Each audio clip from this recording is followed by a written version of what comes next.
Բարև ձեզ, հիմա պոստ դնեմ մի քանի էջերում, որ մարդիկ միանան։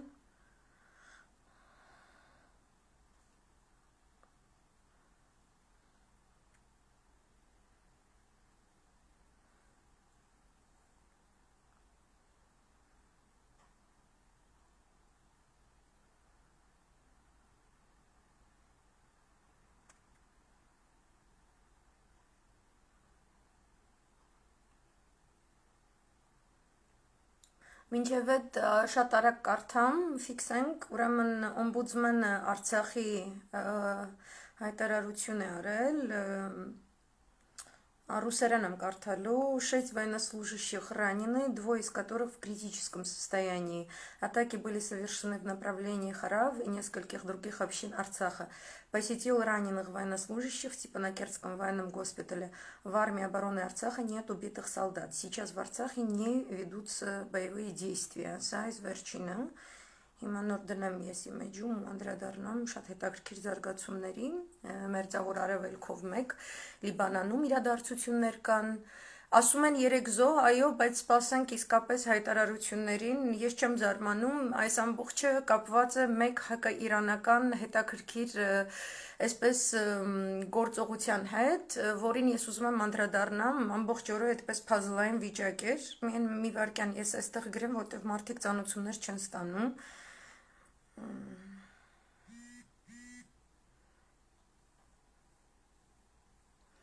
այն է լεπτում,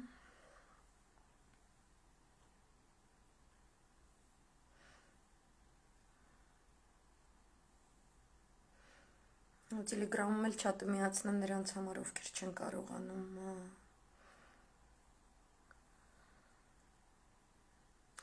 Սյուզի Բադոյանն էր դրել, լրագրող է Սյուզի Բադոյանը, Սյուզի ջան, ես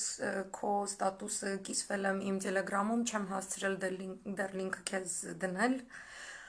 հետո անմիջապես կդնեմ, ուրեմն շատ լավ,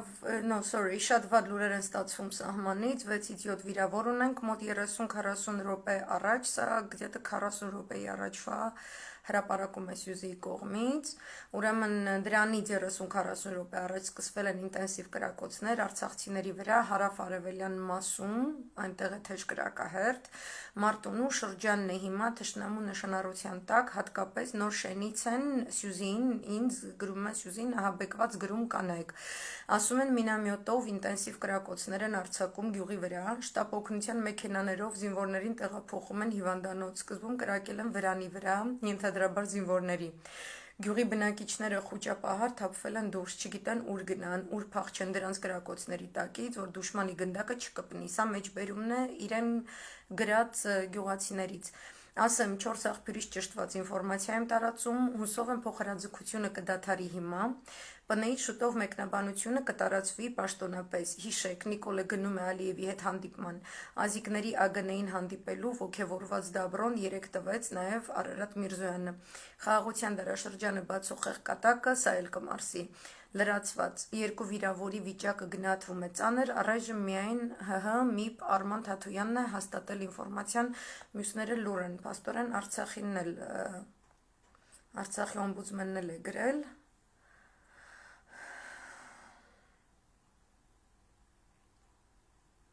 Минобороны Азербайджана опровергает свою вовлеченность в ситуацию и говорит о перестрелке между армянскими формированиями. Ага, յեթիմից զաքեր, ձեր տիրոջ մայրիկը, անասուններ, կարող գիտեք թուրք ենք, իվարկյան, Okay. Շատ բարևներ ձեզ, կներեք ուշ ժամին եմ լայվ մտնում, որովհետև այսօր կարևոր հանդիպումներ էին Վաշինգտոնում, որոնք վերաբերում են մեր տարածաշրջանին,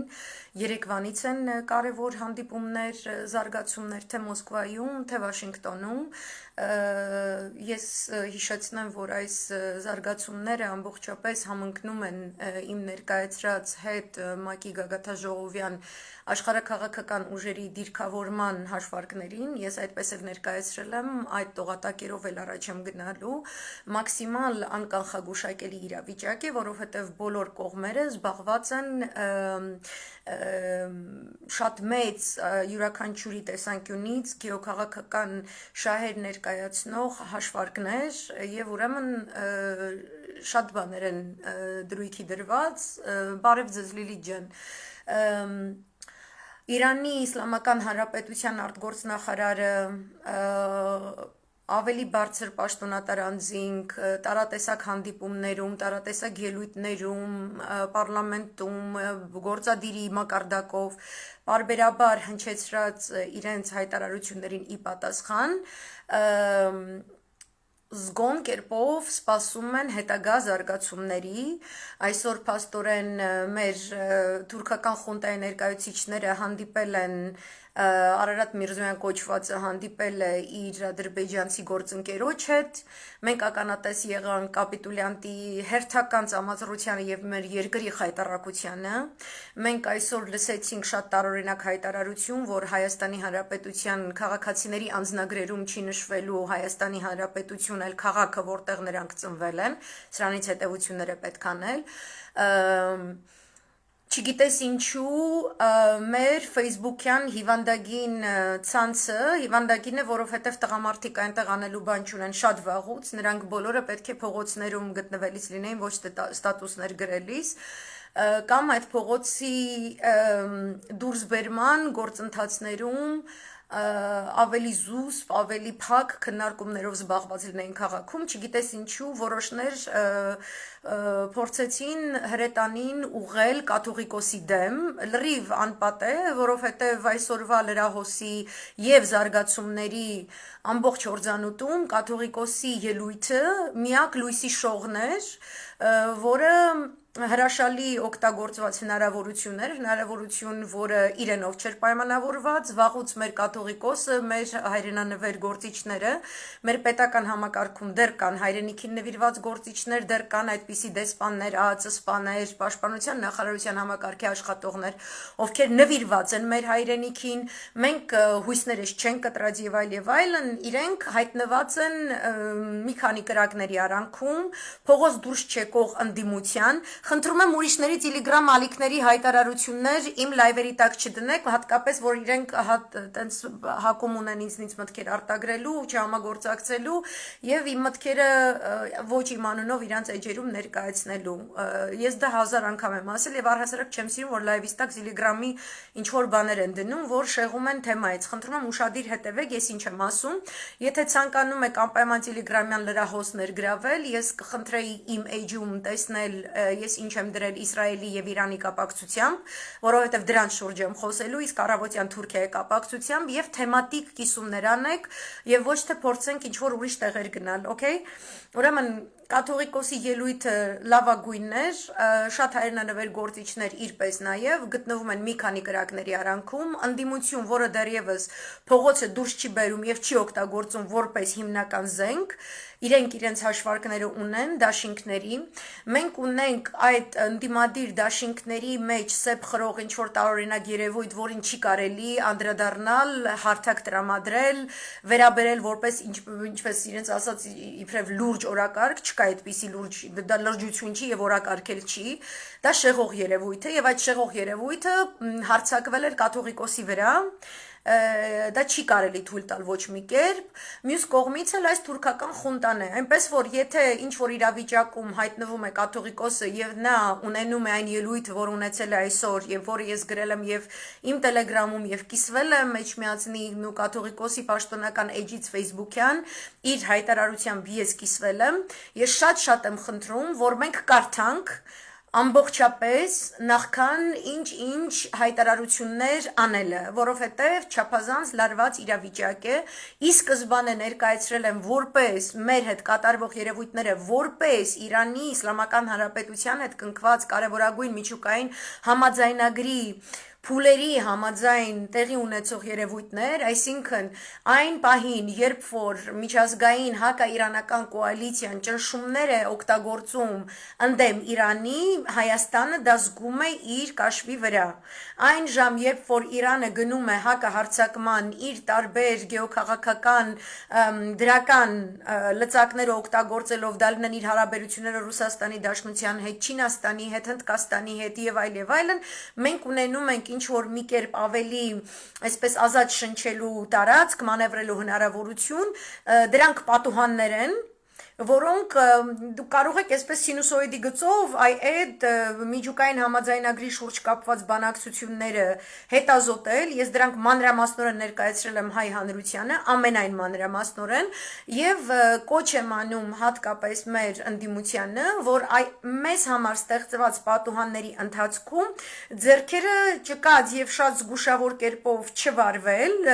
այսինքն զգուշավորությունը պետք է լինի տրամադրված հնարավորությունները օգտագործելու տրամաբանության մեջ, խոսքը չի գնում խելքից դուրս ինչ որ տենց կատաստրոֆիկ բաներ անելու համար, այդպես է գործում նաև Իրանի Իսլամական Հանրապետությունը, այսինքն երբ որ կա ինչ որ փոքր պատուհան, այդ պատուհանը նա օգտագործում է, նա փորձում է առաջ տանել իր օրակարգը տարածաշրջանում եւ այդպիսով մենք էլ պետք է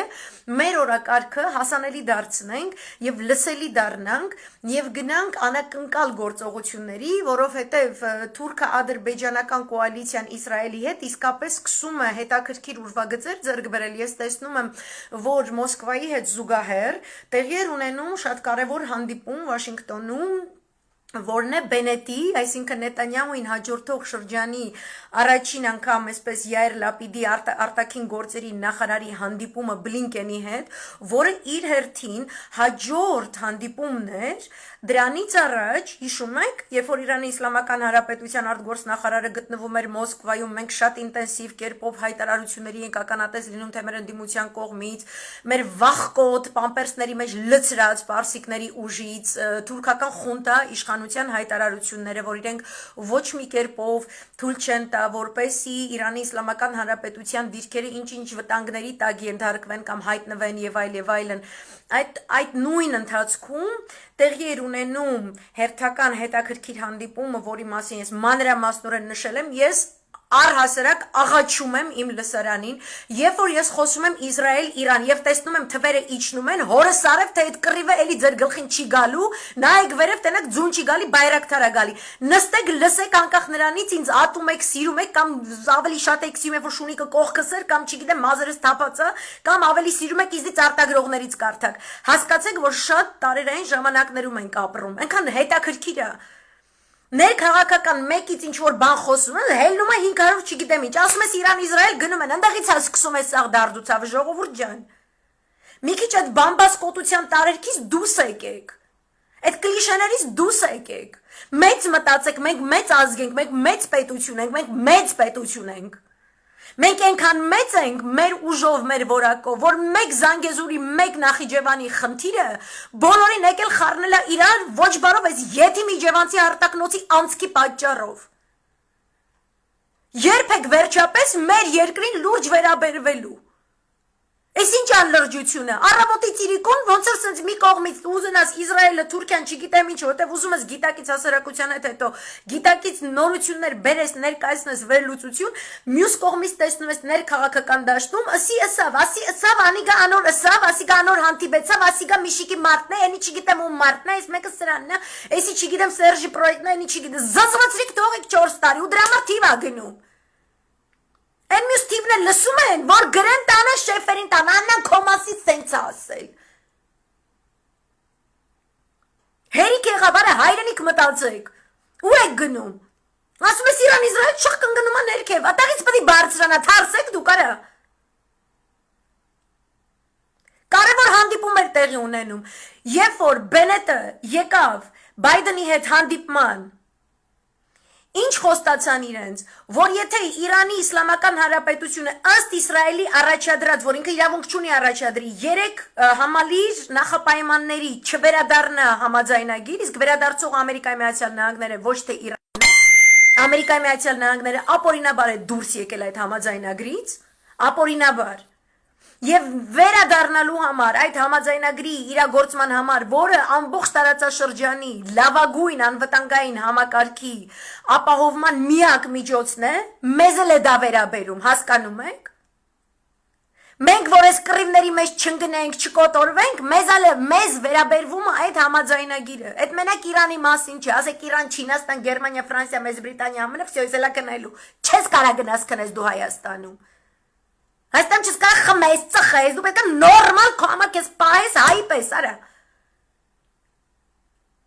Զոմբիների քանակը լավ էլ պակասում է, զոմբիները բանակ չեն, հերիքա զոմբի ռասկրուտկա անեք, այդ մի բզիկն էլ արդեն ստեղներ է սա հասել։ Ոչ մի զոմբից իմ մոտ մի գրեք, ես մա զոմբիի մասին եմ խոսում, զոմբիի մասին եք գրում։ Ում եղացեք իմ տոնից, հորս արև իսկականից։ Ես պատմում եմ Իրան-Իսրայել միջուկային համաձայնագիր, չգիտեմ ինչ, ասում զոմբիների բանակը մեծացել է, չի մեծացել, Գյորմամիշ է եղել, ու вообще ով է զոմբիի բանի տեղ դնողը։ Թող զոմբին իշ չսիրի, ես իրան կփրկեմ, խեստիկա իսկականից, մի բերեք այդ բաները ստե դնեք։ Я не отвлекаюсь, բայց տենց բաներ մի գրեք ստե։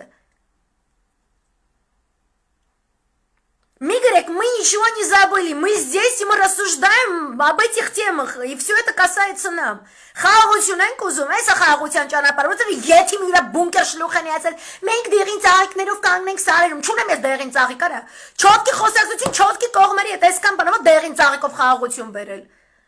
Ու մի արեք այս բաները։ Իսկապես լուրջ իրավիճակը Արցախում կատարվածը Արցախի մասին չի միայն, Հայաստանի մասին չի միայն։ Դուք այսօր տեսել եք Բեյրութում իրադարձությունները, դուք տեսնում եք, որ ես ներկայացնում եմ հստակ Թուրքիայի երկու ոտքով աղվեսի թակարդ ընկնելու հետաքրքիր էվոլյուցիան, որը իր մեջ ենթադրում է թե Մոսկվայի եւ թե Վաշինգտոնի հետ միաժամանակ տարվող թուրքական բազարին հատուկ, առևտրին հատուկ բոլոր տարրերը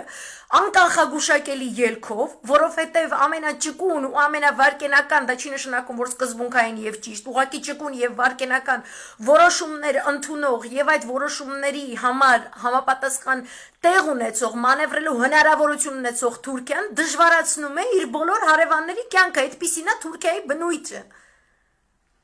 Դա մեծամեծ վտանգ է մեր բոլորի համար, ինչպես դες բացատրեմ այլ կերպ, որ դուք հասկանաք, եւ ինչպես որ տվայտվում է Թուրքիան, այնպես տվայտվում է Ադրբեջանը, եւ այդ տվայտանքները պետք է համահունչ լինեն Իսրայելի եւ ԱՄՆ-ի այդ համաձայնությունների հետ, ըստ որի Իսրայելը չլինելով միջուկային համաձայնագրի մաս, պարտադրեց իրականացրեց Նետանյահուի իշխանության օրոք 2015-ից սկսած այնպիսի քաղաքականություն, որ ստիպի ԱՄՆ-ին ապօրինաբար դուրս գալ այդ համաձայնագրից, եւ հիմա ԱՄՆ-ը, որ ցանկանում է ներս մտնել այդ համաձայնագիր, վերաբանակցում է Վիեննայի մի քանի ռաունդներում Իրանի հետ, մյուս գործընկերների Եվրոպական, Ռուսաստանի հետ, թեկուզ Չինաստանի հետ, այդ համաձայնագրին վերադառնալու պայմաններ, չգիտես ինչու ուղղորդվում է, ոչ թե չգիտես ինչու կա այդպիսի ռազմական համագործակցության ընդլայնված համաձայնագիր Իսրայելի միջև, ԱՄՆ-ի միջև, մեծ եղբայր, փոքր եղբայր եւ այլ, անուղղակիորեն դեպի այդ համաձայնագիրը ցանկանում բերել Իսրայելի կողմից ներկայացված 3 համալիր նոր նախապայմաններ, ինչը իրավունքը չունի, ինչը նշանակում է որ Իրանի Իսլամական Հանրապետությունը, երբ որ ասում է, մեկ դու իրավունք չունես այս համաձայնագրի այն տեսքով, որի անդամ ես դու, վերադառնալ այստեղ բերելով նոր նախապայմաններ էլ ոչ քոնը, այլ ուրիշինը, եւ երկրորդ դու իրավունք չունես այդ սանկցիաները, որոնք մաքսիմալ ճնշում են ենթադրում մեր հանդեպ շարունակես կիրառել, ասելով, որ դու ինձնից պահանջում ես, որ ես իմ միջուկային զարգացման ծրագրում հետ շարժ դնեմ, առանց քո վերադառնալու, առանց այս սանկցիաները իմ վրայից հանելու եւ առանց որևէ կերպով ապացուցելու գործնականորեն, որ քո վերադարձը այդ միջուկային համաձայնագիր անգամ սանկցիաները հանելուց եւ նոր նախապայմաններ չպարտադրելուց հետո աճ կապոցի չէ, այլ արդարացի գործողություն է ուղղված այն կանոնակարգի իրականացմանը, որը ենթադրվում է այդ համաձայնագրով, ինչը նշանակում է, որ Իրանի Իսլամական Հանրապետությունը կկարողանա իր հումքի արտահանումը իրականացնել, վաճառքը իրականացնել եվրոպական շուկաներում, համագործակցել Եվրոմիության հետ, համագործակցել Չինաստանի եւ Ռուսաստանի Դաշնության հետ, օգտագործելով Instex ինստիտուտը, ֆինանսական թափանցիկության ապահովման ինստիտուտը, որը ստեղծված է հատկապես այդ միջուկային համաձայնագրի իրականացման համար, զետեղված է Վիեննայում, որտեղ տեղակայված են բոլոր անդամ երկրների թիմեր, ովքեր մոնիտորինգ են ենթարկելու, թե ինչպես է այդ հումքը արտահանվում, վաճառվում, ինչպես է դրանից շահույթ ստանում Իրանի Իսլամական Հանրապետությունը եւ ինչպես է այդ շահույթը իրացվում հանուն Իրանի Իսլամական Հանրապետության ինչ-ինչ խնդիրների, որոնք բախման մեջ չեն գնում Մերձավոր Արևելքի, Պարսից ծոցի տարածաշրջանների երկրների հետ, ըստ որի այդ երկրները կարող են դուրս գալ եւ հայտ ներկայացնել, որ չգիտեք ինչ կայից գումարը Իրանի Իսլամական Հանրապետությունը ծախսում է ոչ խաղաղասիրական նպատակներով, մենք դեռ տեսնում ենք միջուկային ծրագրի զարգացում, մենք դեռ տեսնում ենք հրթիռային ծրագրի սպառնողական վտանգավոր բնույթի զարգացում, հատկապես Սաուդական Արաբիան, Էմիրատները եւ այլ, որ կարող են ասել, որ իրենք վտանգված են իրենց զգում, Իսրայելը կարող է ասել իրենց վտանգված են զգում, այսինքն այդ թափանցիկությունը այն կարևոր գործիքն է, որի մասին շատ հետաքրքիր վերլուծականով երեք հանդես է եկել Հаарեցը, որը ես գրել եմ, զետեղել եմ իմ Telegram-ում, կարող եք տեսնել, որ իսկապես Իրանը դիմակայելով այսքան տարի այդ մաքսիմալ ճնշումների քաղաքականությանը, ապացուցել է, որ ինքը կարողացավ շախ եւ մատ կատարել թե Իսրայելի եւ թե Իրանի հանդեպ եւ Իսրայելում Բենետի վարչակազմը ընդունում է ըստ այդ հոդվածի ըստ այդ վերլուծականի շատ հետաքրքիր վերլուծականը ընդունում է որ Իրանը իսկապես կարողացավ ճիշտ դուրս գալ այս իրավիճակում եւ այդ միջուկային համաձայնագիրը իսկապես կարող է ապահովել խաղաղությամբ տարածաշրջանը գոնե առաջիկա 10 տարիների ընթացքում սա իսրայելյան տեսանկյունն է որը իրենց կտա հետաքրքիր ժամանակահատված որպես իրենք այդ ժամանակահատվածում թե մոնիտորինգի այդ մեխանիզմը կարողանան ուսումնասիրել տեսնել որքանով բաց եւ ազատ եւ թափանցիկ է Իրանը համագործակցում մյուսների հետ, որքանով է դա սպառնալիք ստեղծում Իսրայելի համար, ինչպիսի մակարդակներում, ինչպիսի ոլորտներում, եւ ըստ այդմ եւս 10 տարի պատրաստվել, զինվել եւ նայել դեպի առաջ եւ միաժամանակ այս թեզի հետ միասին Հаарեցում որպես առաջին շապիկ արդեն 2-3 շաբաթ է շրջանառվում է Մոսադի նախկին պետի հրապարակած մի վեբ, որը կոչվում է 2034, որտեղ խոսվում է այն մասին, որ 2034-ին սպասվում է մեծ բախում, մեծ պատերազմ Չինաստանի հետ, եւ այսպիսով իրենք հիմնավորում են, որ այդ Իրանի հետ այս միջուկային համաձայնագրի հիմա հարմարվելը ենթադրում է եւս 10 տարիների նախապատրաստվելու հեռանկար փորձելու Աբրահամյան համաձայնությունները Պարսից ծոցի արաբական երկրների հետ զարգացնել, որովհետև ներկայումս իրենց լարվածությունը Իսրայելի լարվածությունը Իրանի հետ ավելի է մոտեցրել մերձեցրել Սաուդական Արաբիային Իրանի հետ եւ եթե Սաուդական Արաբիան Իրանի հետ հաստատի դիվանագիտական ճիշտ հարաբերություններ, իսկ իրենք առաջին անգամ արդեն բացել են փոխադարձ հյուպատոսարան է սկսել գործել, այդ դեպքում Աբրահամյան համաձայնագրերը ջրվելու են, իրենք ասում են եկեք դրանք պաշտպանենք, դրանք պահպանենք եւ 10 տարվա ընթացքում դիվանագիտական ճանապարհով համագործակցենք արևմտյան բլոկի հետ, մյուսների հետ, որովհետեւ չինական մեծ վտանգ է աճում, որին դիմակայել է պետք 2034-ին, այս նյութը եւս ես դրել եմ իմ Facebook-ում, այնտեղ դա դրված է Հаарեցի հղումով, սույն Մոսադի նախկին ղեկավարը ինքը կես ժամ շատ հետաքրքիր անգլերենով հարցազրույց է տվել Հаарեցի host ինչպես է հայերեն լրագրողներից մեկին շատ հետաքրքիր բովանդակալից զրույց է թե Իրանի մասին թե Չինաստանի մասին նման մարդիկ նման երևույթների մասին չեն կատակում մաքսիմալ պարզ ձևով ներկայացված են շատ խրթին քաղաքական գործընթացներ որոնք ենթադրում են տարածաշրջանային զարգացումներ հիմա սա այս հետաքրքիր շապիկներ ինչ է կատարվում իրականում մեզ հետ են գնում ինչ բանակցություններ Ռուսաստանի Դաշնությունն է հայտ ներկայացնում որ այս տարածաշրջանում ինչպես նաև երաշխիք է ներկայացնում Իրանի Իսլամական Հանրապետությանը որ Անդրկովկասում չեն հայտնվի այլ երկրների տարեր իսկ Իրանի Իսլամական Հանրապետության համար ամենաառաջնայինը այլ երկիր ասելով նկատի ունեն Իսրայելի ներկայություն հիմա over it cover it ուղակի անուղակի կապ չունի գործակալական ցանցը որպես այդպեսին իրենք նախանշել են իրանական կողմը մոտ 1000 գործակալներ հատկապես Արցախի հարավում, որը ներկայումս օկուպացված է Ադրբեջանի կողմից, գումարած 1800 վարձկաններ, իգիլականների եւ Իրանի համար մաքսիմալ անընդունելի է իսրայելյան այդ ներկայությունը։ Իսրայելը ասում է, որ նույն կերպ իրեն անընդունելի է Գոլանի բարձունքներում սիրիական ներկայություն, իսկ սիրիական ներկայությունը նշանակում է պրո-իրանական ներկայություն։ Ռուսաստանի Դաշնությունը վարում էր հետաքրքիր քաղաքականություն վերջին 3-4 ամիսների ընթացքում, երբ որ նրան հաջողվեց Իսրայելին ասելու, որ ինքը երաշխավոր է հանդես գալիս Իրանի գործողությունների համար եւ խնդրում է որ Իսրայելը, չգիտեմ, որերորդ անգամ սահմանված կիլոմետրից ավել տարածքով Սիրիայի տարածք չներխուժի, չիրականացնի որևէ ռազմական գործողություններ, բայց այսօր մենք տեսնում ենք, որ տեղի է ունեցել Պալմիրայում bombardment, ինչպես է հայերեն, օդուժի կողմից նորից թիրախավորվել են պրո-իրանական բազաներ եւ վնաս է հասցվել Իրանին, այսինքն այս հոկտեմբեր ամիսը ենթադրում է դիրքավորումներ։ Մենք տեսնում ենք, որ մեկ կողմը հանդես է գալիս այսպիսի խոսքերով, մյուս կողմը հանդես է գալիս այնպիսի խոսքերով, իսկ իրականում Վաշինգտոնյան հանդիպումները ինչու են կարևոր, երբ որ Իրանի Իսլամական Հանրապետության արտգործնախարարը Մոսկվայից հնչեցնում է, որ երրորդ երկրների ներկայություն, մեր տարածաշրջանի հետ կապ ունեցող երկրների ներկայություն մեր տարածաշրջանում իր համար, իր կենսական շահերի դեմ գնացող քայլ է եւ ինքը իրեն իրավունք է վերապահելու կանխարգելիչ գործողություններ իրականացնել ամենևին էլ չի ենթադրելով մասշտաբային ռազմական գործողություններ, ես բազմիցս նշել եմ, որ նրանք ունեն հետաքրքիր պրոքսիներով աշխատելու մեխանիզմ, գեներալ Սուլեյմանի ներկայացրած մեթոդաբանություն, որը գործում է Եմենում, Իրաքում, Սիրիայում, ինչպես նաև Լիբանանում, եւ որ Իսրայելի համար մաքսիմալ վտանգ է ներկայացնում, որտեղ դա միակ ուժն է, որը կարողացել է Իսրայելի համար զսպաշապիկ ծառայել տարածաշրջանում, այդ նույն հանդիպման ժամանակ զուգահեռ Վաշինգտոնում տեղի էր ունենում աշխատանքային խմբի մակարդակով երկու երկրների, ԱՄՆ-ի եւ Իսրայելի ազգային անվտանգության խորհրդականների օպերատիվ։ Դա նշանակում է, որ գործողությունների ճանապարհաքարտեզ,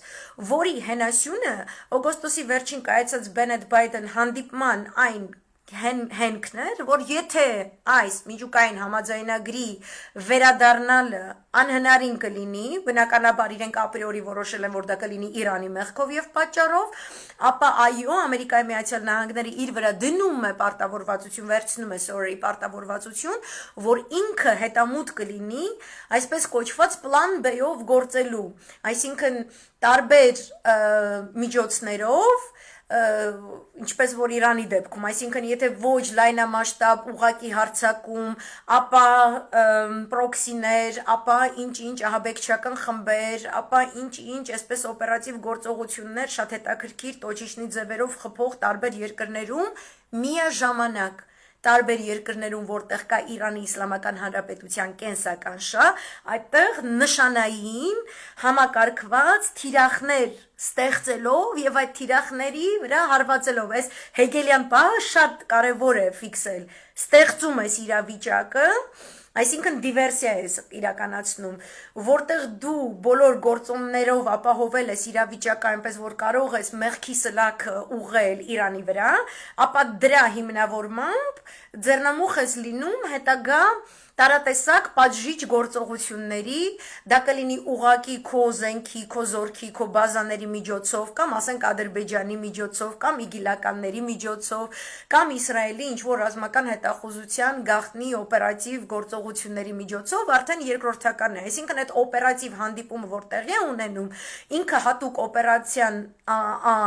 անվանում էլ ունի, ինքը ենթադրում է գործողություն արդեն, եւ դրանից այն կողմ արդեն մենք ունենում ենք այսօր Յայիր Լապիդը, որը արտգործնախարարն է Իսրայելի եւ Բլինկենը պետքարտուղարը ԱՄՆ-ի իրենց միջև հանդիպում եւ մենք ունենք Մոսկվայում հետաքրքիր հանդիպումներ ու մենք ունենում ենք այս վսպышка, այսինքն կողմերը մեկը մյուսին փորձում են տեսնեն, որ մեկը ինչի է պատրաստ, որքանով է պատրաստ, այսինքն ոչ մի վերլուծաբան այս պահին չի կարող բացարձակ կերպով ասել Իրանը այսինչ տեղում սենց կգնա, թե այնենց կգնա, սենց կկրվի, թե այնենց կկրվի, ինքը այսպես սիտուացիոննի բաներ են ստեղծում ու դրանք նոր չի իրանց համար, այդ սիտուատիվ իրավիճակները երկուստեք շատ հայտնի են, եթե Եմենի պատերազմը հետևած լինեք, Իրաքի, Սիրիայի, կտեսնեք, որ կան որոշակի օրինաչափություններ եւ մեկը մյուսին հյուծելուն օղված գործողություններ են, ասենք սողացող պատերազմի բանաձևեր են։ Մի բան է, որ խոսում են, հայտարարություն են անում, այո, մենք ցանկանում ենք տարածաշրջանում խաղաղություն, չգիտեմ ինչ,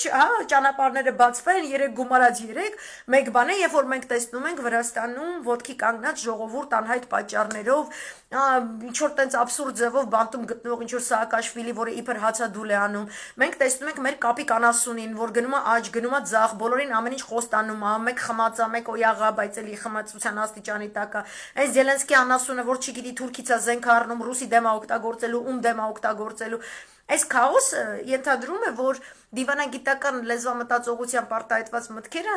չեն արտացոլում գետնի վրա գնացող գործողությունների ուղղվածությունը, որտեղ ոչ մեկ վզդրավում է, հա, չի կանգնի, ասի, հա, ես գալու եմ, վաղը չեմ ուզոր քեզ գյուլեմ, բան մենակ ես եթիմ անասունը կասի, որ տենց պատասխան պահանջող հայացքով նայեց Լուկաշենկոին կամ չգիտեմ Պուտինը ցնցված էր, տենց եզությամբ ոչ մեկ չի զբաղվում, ոչ ոք չի կանգնի, ասի, հա, մենք գնում ենք վաղը կռիվ ու սենց ենք անելու, նայց բոլորն էլ կկանգնեն իրար կողք կնկարվեն եւ այլն, 21-րդ դարի աննամուսության, անբարոյականության բոլոր այսպես բաներն են, էլի համակարգերն են գործում ցավոք սրտի եւ մենք տեսնում ենք որ երբ որ օպերատիվ ձևով այդ հանդիպումը լինում է դեռ մտքում էլ պահեք շատ հետաքրքիր ԱՄՆ Ռուսաստանի Դաշնություն թվացial warm up մերձեցում էլ չէ ինչ որ ջերմացում կա Բայդեն-Պուտին հանդիպումից հետո, այնտեղ կար հետաքրքիր Լավրով Ստոլտենբերգ հանդիպում, այնտեղ կար Ռուսաստանի Դաշնության ԱՄՆ-ի գենշտաբի պետերի հանդիպում, այս բոլորը այս վերջին 2 ամիսների ընթացքում, հա, որ երբեմն ինչ որ միտեղ իրենք կան ընդհանուր հայտարարով կարողանում են ելույթ ունենալ, ասենք օրինակ Ասադի իշխանությունը ընդունում է Ամերիկայի Միացյալ Նահանգները դե ֆակտո Իսրայելն էլ է ընդունում, որ ԱՄՆ ընդունել է Ասադի իշխանությունը, ըստ այդմ նոր ռազմավարություն է մշակում Սիրիայի հանդեպ, ուզում եմ ասեմ, ինչ որ շարժեր կա, բայց դա էլ վերջնական չի եւ դա էլ խաղաղասիրական չի, որովհետեւ դեռևս կա այդ Թուրքիայի առևտուրն էլ մեջտեղ ընկած, այս երկուսի ոտքերի տակ ընկած ու անհայտ ուղությամբ է սա գնալու Եվ եթե մինչև հիմա մենք տեսնում ենք, որ հանրապետական Տրամպի եւ իր թիմի այդ Պոմպեոյի, այդ Ջարեդ Քուշների նախաձեռնած Աբրահամյան համաձայնագրերի այդ ամբողջ ֆոնին ավելի այդպես կտրուկ, հա, Իրանի դեմ ուղղված քայլեր էին լինում, դեմոկրատների դեպքում դեմոկրատները ցանկանում են տեր կանգնել իրենց դիվանագիտական ժառանգությանը, որը Օբամայի օրոք ձեռք բերված այդ միջուկային համաձայնագիրն էր, բայց միևնույն ժամանակ էլ ընդունում են, որ այդ Աբրահամյան համաձայնագրերը եւ հանրապետականները իրագործած որոշ քայլերը մերձավոր արևելքում կարող են օգտագործվել իշա ներկայիս ԱՄՆ ռազմավարության տարածաշրջանում եւ պարզապես այլ լեզվամտածողությամբ ներկայացնելով ուզում են շարունակեն այդ գործողությունների տրամաբանությունը եւ ի վերջո Իսրայելի հետ իրեն շատ մերձ այս քննարկումները օպերատիվ մակարդակով հենց այդ երևույթն էլ խրախուսում են եւ շատ հետաքրքիր ուրեմն զարգացումներ են այսօր տեղի ունեցել Վաշինգտոնի եւ Իսրայելի միջեւ ինչին ես ուզում եմ անդրադառնամ որից հետո ես կխոսեմ արդեն թե ինչու է ասենք Սիրիայում կրկին Իսրայելը թիրախավորել որոշակի հատված ինչ է տեղի ունենում Բեյրութում եւ ինչու այսօր ծորի իրիկունով սենց ադրբեջանցիները ոգևորված սկսում են կրկին հայեր խփել եւ այլն, որտեվ Իսրայելը տալիս է այդ հնարավորությունը, հա, ինչ որ տենց իրանց գլուխ է բարձրացավ, ոնց այդ շաբաթ այդքան բարձր չէր, ցիխի նստած սպասում էին, հիմա բարձրացել է ու համակարգված բոլոր կողմերից, որ կարող են իրանք Իրանի վրա ճնշում իրագործել, իսկ Արցախը դրանցից մեկն է, իրենք իրագործում են, Սյունիքն էլ է դրանցից մեկը, ուրեմն Յայիր Լապիդը Բենետի արտգործնախարարն է ինքը Նետանյահուինը չի եւ մի տեսակ Բայդենի վարչակազմը այսպես մերձենալու խնդիր ուներ Բենետի թիմի հետ էլ Նետանյահուի թիմի հետ էլ իրենց համար առաջնային խնդիրը կրկնում եմ միջուկային համաձայնագիրներ որտեղ իրենք էին դրա բանակցորդը եւ հաստատողը եղել բայց հիմա չեն կարող հետ կանգնել Իսրայելի հետ պետք է համագործակցեն այլ մակարդակով եւ Իսրայելը իր բոլոր դիվանագիտական լծակները գործի է դրել, որպեսզի իրականանա իր ուզածը, այսինքն դուք ինձ ասել եք, որ կերաշխավորեք ինչ մեթոդներով Իրանին զսպելու միաժամանակ Իսրայելը տանում է հստակ քաղաքականություն գործնականում ընդդեմ միջուկային համաձայնագրի վերահաստատման Ամեն ինչով խաթարում է, որտեղ որ հնարավոր է խաթարում է, բնականաբար դա ցանկանում է այնպես անել, որ մեղքի մեծ մասը գնա Իրանի վրա, դեռևս դա չի ստացվում, եւ Վաշինգտոնում սովոր են երկար տարիներ լսել Նետանյահուին, հատկապես Ամերիկայի Միացյալ Նահանգներում, սովորեր լսել Նետանյահուին ամերիկյան ավետարանակչականների այդ հոծ բազմությունը, the evangelicals, որովհետև հայ ավետարանականներ կան, որոնք նեղանում են, միտեղ պետք է չտարը չլինի, չտարով ինչ որ լեգիտիմ evangelical են առանց չտարի, ինձ вообще տարբերություն չկա, որովհետև շատ հետաքրքիր էս հոդվածնել եմ դրել, ուրեմն Times of Israel-ներ դրել, կարծեմ հանրեցնել դրել եմ իմ Telegram-ում, բացեք կարդացեք, որ Նետանյահուն շատ հստակ քաղաքականություն է վարել ամերիկյան այսպես կոչված Bible Belt-ի ժողովրդի հետ, գտնելով, որ այդպեսի լոզունգ կա Christians for Israel, քրիստոնյաները հանուն Իսրայելի, դրանից ստեղծել է մի հզոր լոբիստական գործիք, ընդ որում դա սկսել է իրականացնել գեթ 90-ականների կեսից, իսկ ցրցամ տրվել է այդ երևույթը 80-ականների վերջում, եւ Նետանյահուի արդարացումներից մեկը նա էր, որ արդեն որերորդ սերունդ ամերիկյան հրեաները իրենք ասիմիլացվում են ամերիկյան հասարակության մեջ եւ այլ տեսանկյունից են դիտարկում մերձավոր արևելքը, այլ տեսանկյունից են դիտարկում մարդու իրավունքներ, ժողովրդավարություն, ազատություններ, ապարտեիդ, սրանք տերմիններ են, որ օգտագործում են Պաղեստինյան հարցի մասին խոսելիս մասնագետները եւ գտնում էր, որ իրեն պետք են այդպես ֆանատիկ, այդպես շատ նվիրված ինչ որ մի base, մարդկային grassroots-ա պետք իրան, որը անպայման Իսրայելի դատը առաջ պետք է տանի եւ դա գտել էր այդ էվանջելիկալների մեջ։ Ու հիմա սրանք Նետանյահուի գնալուց հետո իրանց մի տեսակ որփոտ էին էլի զգում, դուք սովորեն Նետանյահուն գա ասի, հա մենք սաղս գնում ենք հեսա ոբշե մեզ անենք Իրանին էս անենք, որովհետեւ Իսրայելի համար որ Իրանի սենց անենք, Իսրայելի համար լավա, որ Հայաստանը չգիտեմ ջնջվի, Իսրայելի համար լավա Լիբանանը էս լինի։ Ու ամեն բանն ամեն ապուշություն, այդ լոբիստական հսկայական մեքենան, որովհետեւ իրանք շատ մեծ հասարակություն են, թվով շատ են, էլեկտորատը կարողանում է ընտրությունների վրա ազդեցություն ունենա, իրանք սովորեն Նետանյահուին, բայց այս անգամ իրանց հղումով հանդես է եկել իրենց արչև Յայիր Լապիդը եւ ասում է, որ Իսրայելը մնում է նույն Իսրայելը, այսինքն Բենետի վարչակազմը գա, թե Նետանյահուն գա, թե չգիտեմ ինչ, մեկն է Իսրայելը։ Եվ դուք բոլորդ պետք է մեր մեջ տեսնեք մեկ երկիր, մեկ ժողովուրդ, կարևոր չի ով է իր քաղաքական առաջնորդը, եւ ուրեմն մենք հետամուտ ենք լինում, այսինքն վերցնում են այն կետից, որտեղ թողել էր Նետանյահուն։ Ես ինչ որ մի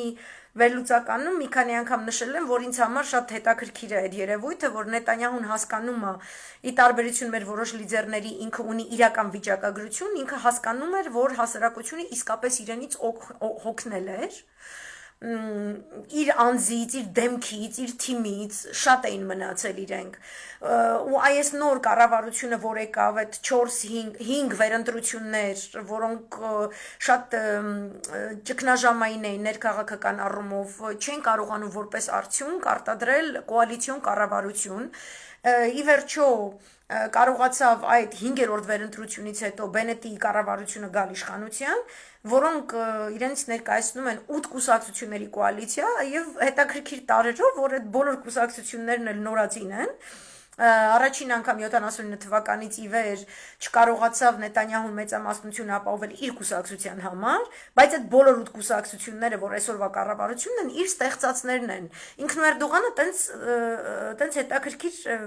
tricks ունեն, հա,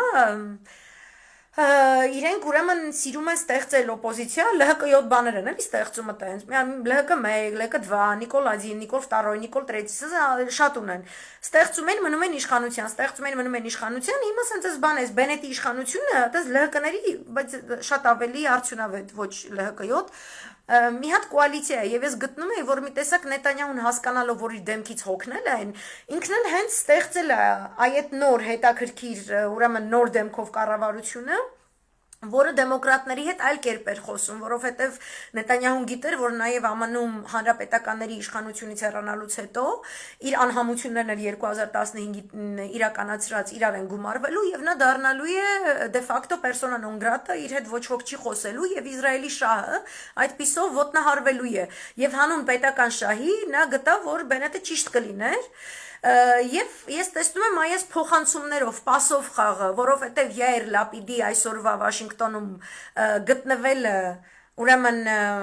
Բլինկենի մոտ, գիտեք ինչով էր նաև համալրված, նրա հետ միասին Բլինկենը հանդիպում էր իրականացնում միաժամանակ Էմիրատների արտգործ նախարարի հետ։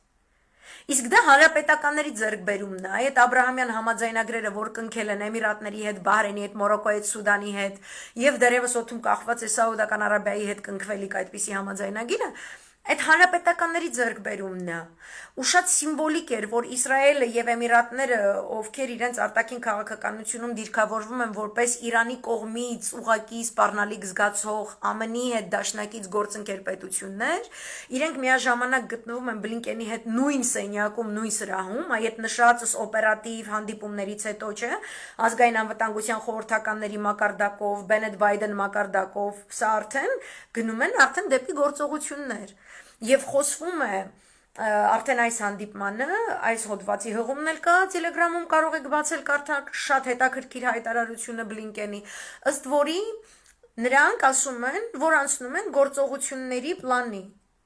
Հիմա սա կարող է լինել նաև կոչված միջուկային համաձայնագրի շրջանակներում Իրանին ստիպել ընդունելու ինչ որ այդ նախապայմանները, որ Իսրայելն է ցանկանում, բայց միևնույն ժամանակ չի կարելի վերաբերել այս գործողությունների իրականացվող պլանին որպես ինչ որ այսպես կատակ, որովհետև մենք ունենք այսպիսի զարգացում։ Բլինկենը խոսում է, որ այո, հնարավոր է ռազմական գործողություններ ընդդեմ Իրանի մի քանի ճակատներով, որպեսի ստիպեն Իրանին ավելի թուլացած դիրքերից, եթե կոտրվի միջուկային համաձայնագիր մտնի, եթե ոչ, ապա տենց մի տասատ Եմեն էլ ստեղծեն։ Եվ նաև սա հետևում է այն հայտարարությանը ԱՄՆ-ի գործադիրի կողմից, որ իրենք չեն պատրաստվում Սիրիայից եւ Իրաքից դուրս բերել իրենց զորքերը։ Իսկ Իրաքում Մուկտադա Ալ-Սադրն է ընտրությունները հաղթել։ Իսկ Իրաքում կա այդպիսի օրենսդրություն, ըստ որի ԱՄՆ զորքերը պարտավոր են դուրս գալու եւ ասվել է իրենց, որ եթե դուք դուրս չգաք, Իրանն էլ իր հերթին եւ շարունակեք Իրանի դեմ դիվերսիաներ, Իրանը իր հերթին համարելու է, որ դուք օգտագործում եք իրեն հետ սահմանակից երկրի տարածքը, մտքում պահեք Ադրբեջանի кейսը, հա, իր հետ սահմանակից երկրի տարածքը իրեն թիրախավորելու համար, ապա նա իրավունք կվերապահի իրեն, որպեսզի թիրախավորի կանխարգելիչ պատերազմով նման գործողություններ, ինչը ենթադրում է հնարավոր ամերիկյան ռազմաբազայի դեմ Իրաքում տեղակայված, չլքող Իրաքի տարածքը, որոշակի գործողություն, որը ԱՄՆ չի կարող ապացուցել, որ դիվերսիա էր, որը իրականացվեց Իրանի տարածքից։ Միգուցե դրա դրա master plանը գծվել է Իրանում, բայց իրականացվել է Իրաքի տարածքում։ Եվ նման գործողություն Իրանը կարողացել է իրականացնել գեներալ Սուլեյմանի մահից հետո դրանի պատասխան եւ ԱՄՆ չկարողացավ որևէ բան պատասխանել։ Այս բոլոր երևույթները մեզ հուշում են, որ մենք գնալու ենք դեպի բախման, որովհետեւ Իրանի Իսլամական Հանրապետության ներկայիս իշխանությունը չի պատրաստվում իր տված նախապայմաններից ԱՄՆ-ի միջուկային համաձայնագիր վերադառնալու առումով հրաժարվել։ Չի պատրաստվում եւ չի հրաժարվելու որևէ կերպ,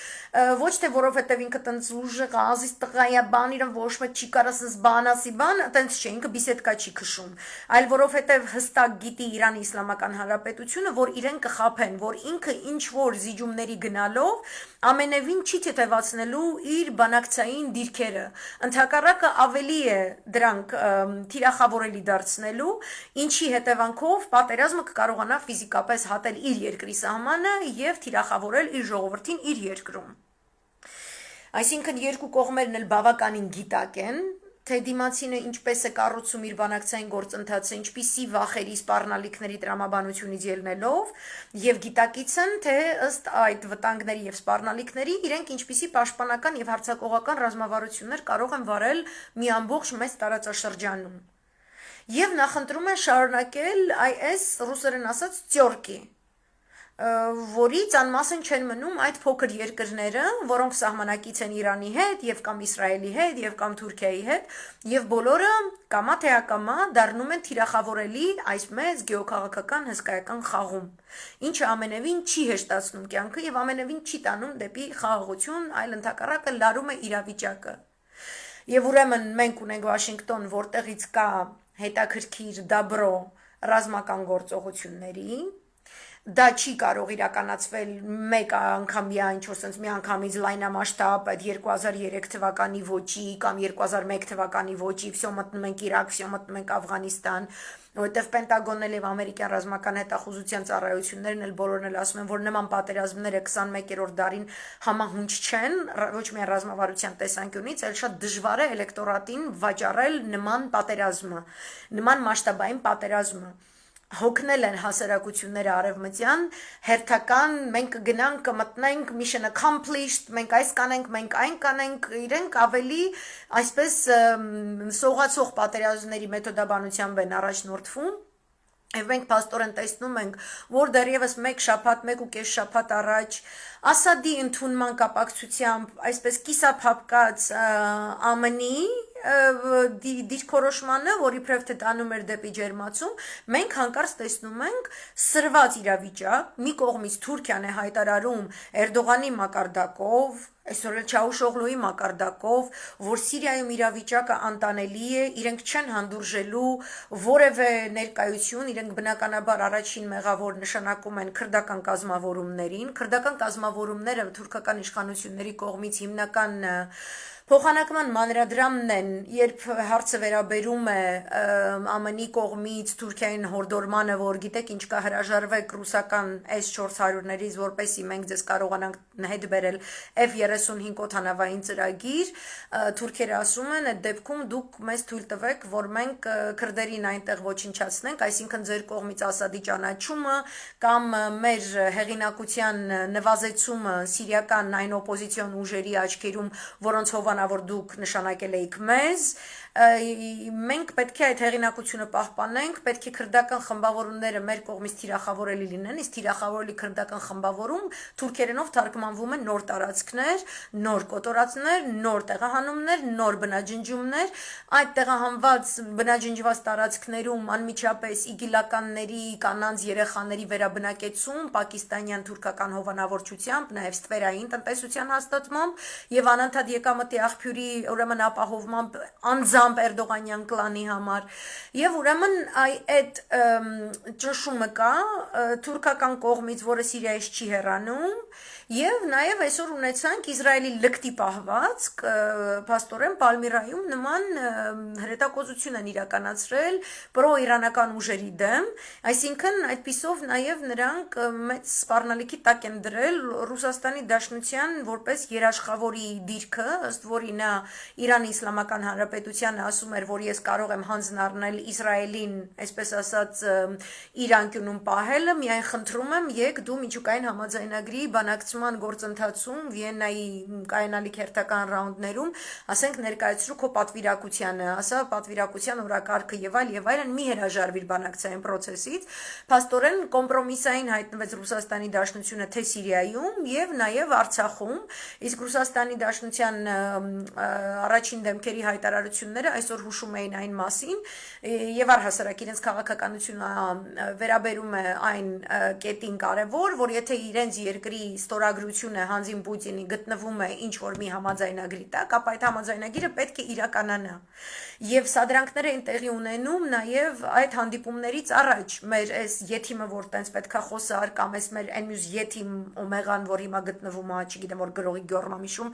ադրբեջանական արտգործնախարարի հետ հանդիպում Մինսկում, ինչպես նաև ՄՎԴ-ի ներքին գործերի նախարարներն են այսօր 3 ստեկ հանդիպել, դատախազներն են անընդհատ հանդիպում, մեղրու կարակ վիճակա, անընդհատ, որ նախապատրաստի ինչ-որ մի հող, այդ ուրեմն նոյեմբերի 9-ի հայտարարությունից բխող, հունվարի 11-ի խայտարակ փաստաթղթից բխող, ինչ-ինչ գործընթացներ լինի, դրանով են պայմանավորված Կիրիլի ասածը կամ չգիտեմ Զախարովայի ասածը կամ Պուտինի հայտարարությունները եւ այլն, որ մեր ստորագրությունը այստեղ է, ոչ ոք չի կարող հարցականի տակ դնել մեր որպես խաղաղության երաշխավորի դերը։ Okay? Բայց ինչ է ստացվում, որ լավ էլ հարցականի տակ դրեցին։ Ու այդ իբրև թե այդ ձևական մերձեցման, իբրև թե որ Բայդենը մի քիչ ջերմացավ, մի քիչ չգիտեմ ինչ էս կոմենկում, դրանի պատասխան Ռուսաստանի Դաշնությունում ուրեմն սանկցիայի ցուցակից հանեցին Վիկտորիա Նուլանդին, Ոչ միայն գունավոր հեղափոխությունների կատարյալ վարպետ, կատարյալ խառնակիչ, այլ ինքը պրո-իսրայելյան, ամերիկյան պրո-իսրայելյան լոբինգի դեմոկրատների շարքերում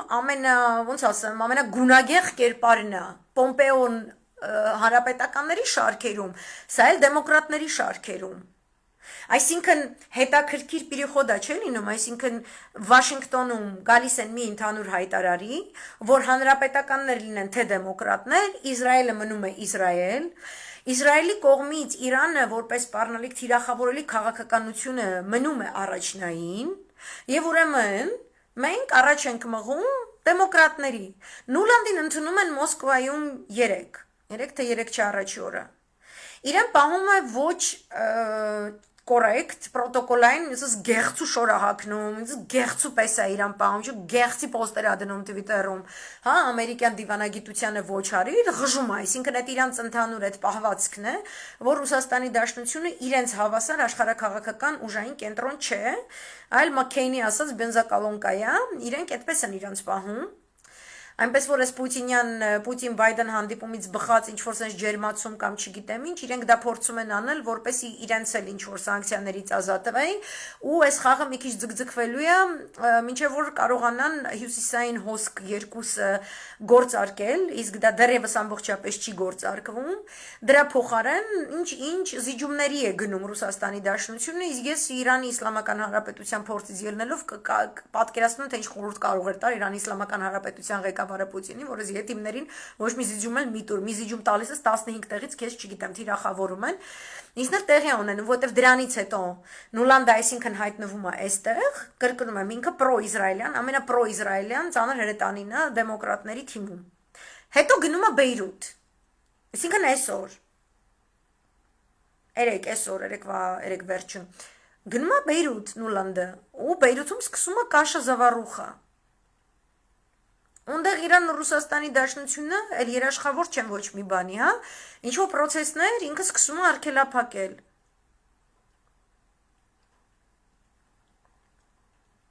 Ինքը սկսում է compromising, հա, ինքը դիրախավորելի է դարձնում իրավիճակը, հատկապես Ռուսաստանի Դաշնության եւ թե Իրանի համար։ Այսինքն ազնիվ չեն խաղում, այս ազնվության մասին առհասարակ խոսք չի կարող գնալ։ Ու այս վիճակում մենք ունենում ենք Լիբանանում սրացում,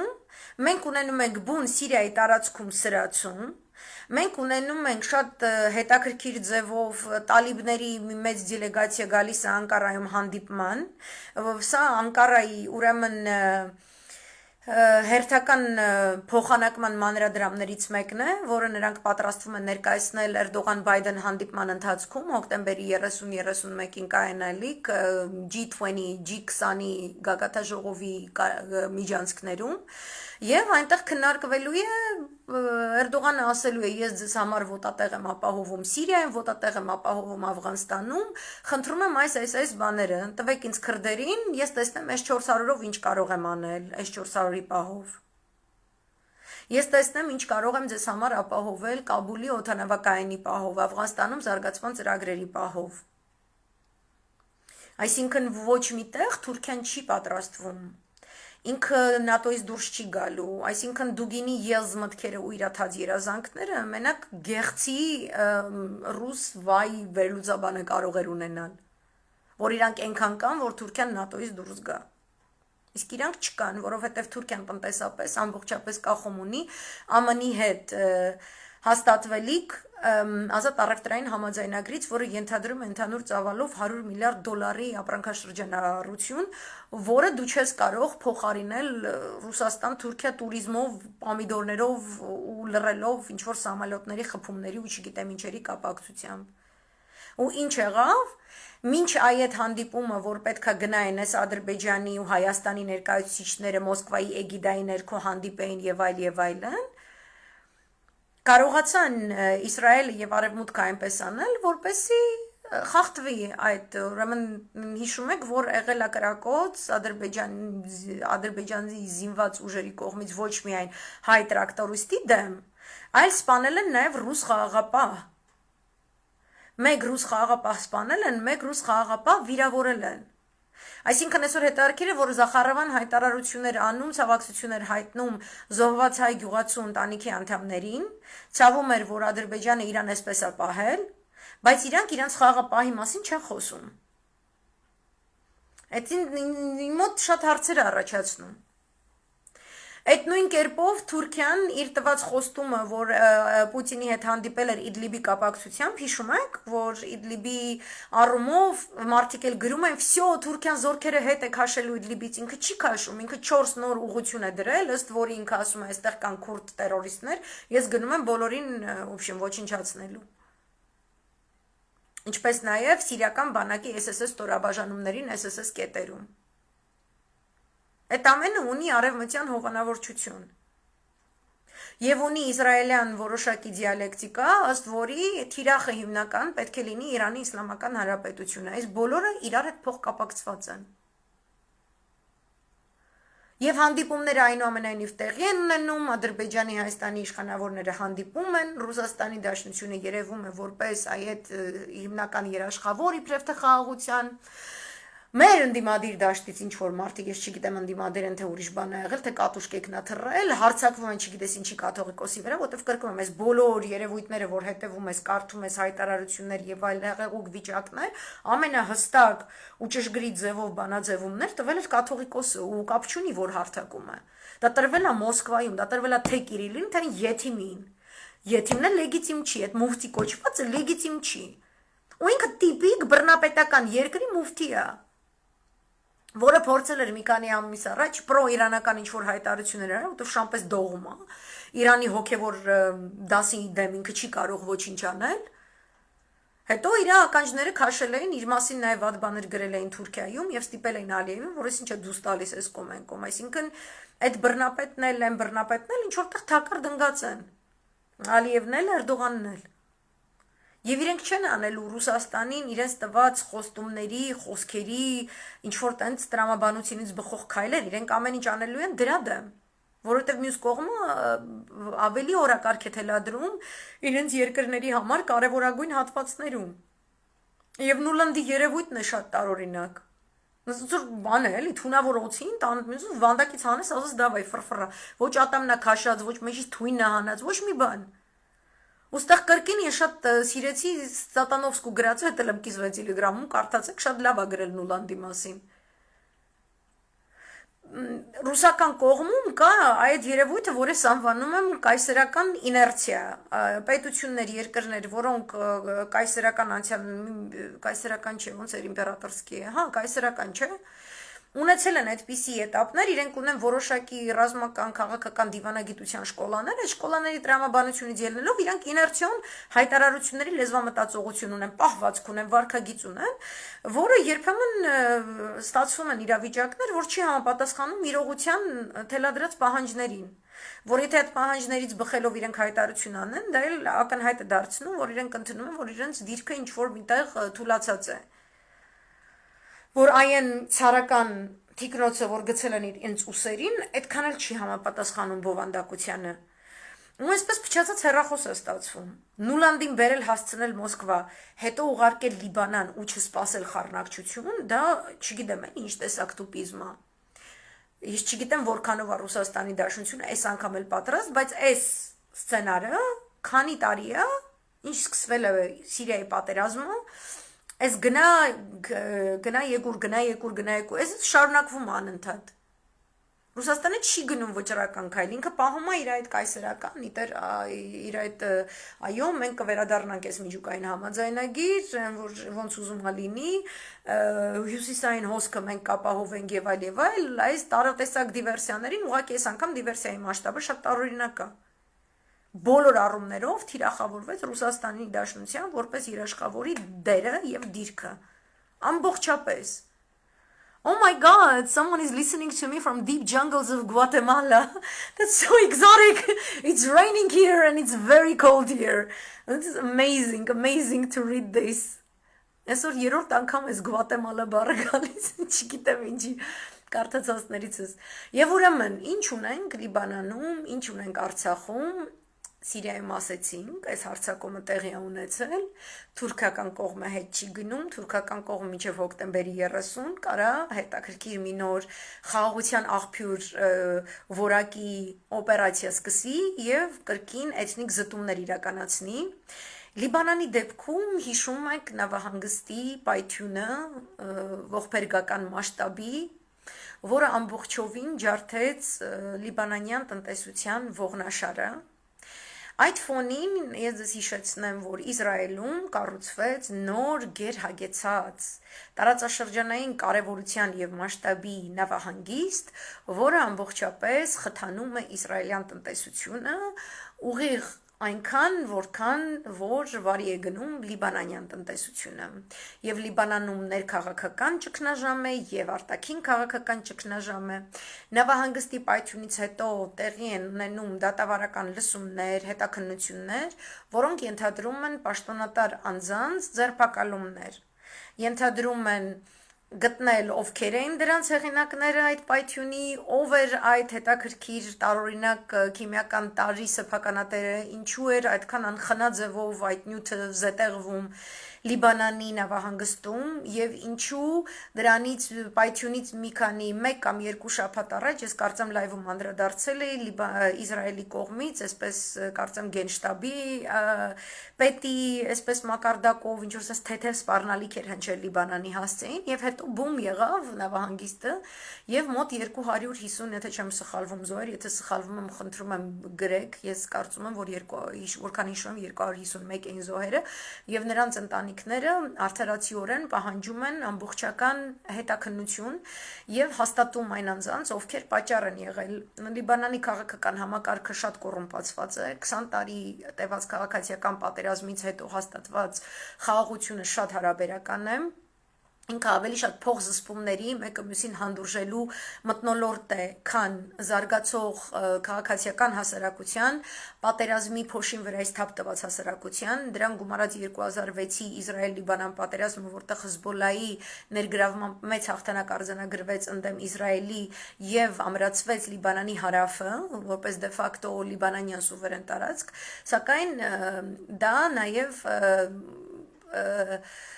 դրան հաջորդեց Հեզբոլլայի քաղաքականացումը, որպես ոչ միայն ռազմական ուժ, այլ քաղաքական դիվանագիտական ուժ իր աթոռներով պարլամենտում, իր դիրքերով կառավարության կազմում,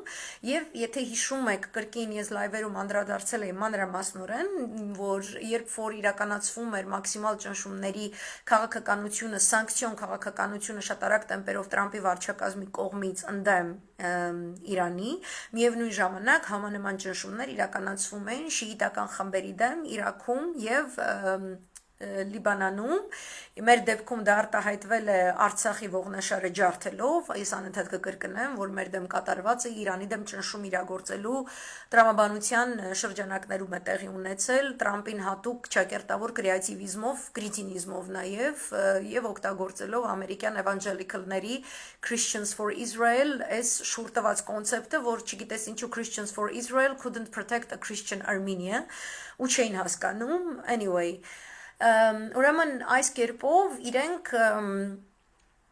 իսրայելցիները կարողացել են թիրախավորել դարձնել Լիբանանը նաև եւ Լիբանանում Հեզբոլլայի դիրքերը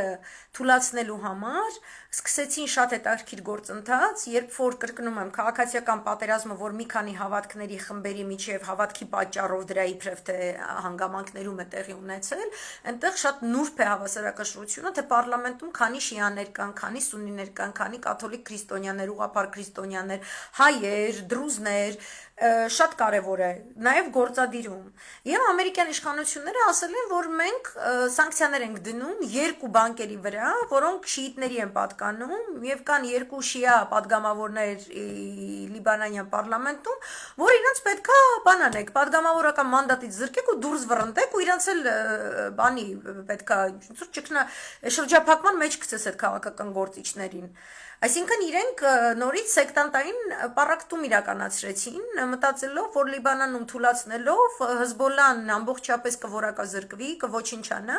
եւ Լիբանանը կդառնա թիրախավորելի։ Եթե Լիբանանի հարավը եւ Հեզբոլլան դառնում են թիրախավորելի է դառնում Իրանը։ Այդպիսին է ռազմավարությունը, ինչպես որ մեր մոտ այդ կապիկին էին բերել, հա, միաժամանակ դնում էին այդ մաքսիմալ սանկցիաները Իրանի վրա զրկելով ամեն ինչից ու իրանց վեժները չէր այնտեղ քանի հոգի կմեռնի դրա հետևանքով, նույն ձևի Լիբանանում իրականացրեցին։ Այնտեղ նրբությունը նա է, որ հիմնականում բանկային համակարգից կախում ունեցող տնտեսությունը, որը 70%-ով դոլարիզացված տնտեսություն է, ինքը հետաքրքիր այսպես հաբ էր իրենից ներկայացնում այդպիսի Լիբանանը, որտեղ դու անկախ նրան շիայի է պատկանում, բանկը սուննիի է պատկանում, դու դեռ կարող ես գործարքներ իրականացնել ամբողջ տարածաշրջանով մեկ, այսինքն այնտեղ կարող են այնտեղ, չգիտեմ, մի կողմից պարսիկ, մյուս կողմից սաուդցի գործարարները, մեկ այլ երկրում Հորդանանում, Բահրեյնում, Լիբանանում ինչ որ տնտեսական գործարքի գալ, երբ որ դու սանկցիայի տակ ես գցում այդ բանկը, դու կոտրում ես այդ երկրի տնտեսությունը։ Ու դու պարակտում ես մտցնում տարածաշրջանային մասշտաբով։ Ու տեղից սկսվեց Լիբանանի այդ գունավորյանամ թե հեղափոխությունը մեզի բմբուլ պետք չի, հելանը տես տրճիկ տվին, դապկե, մապկե, չգիտեմ, նարգիլաները տոչնի մեր նման։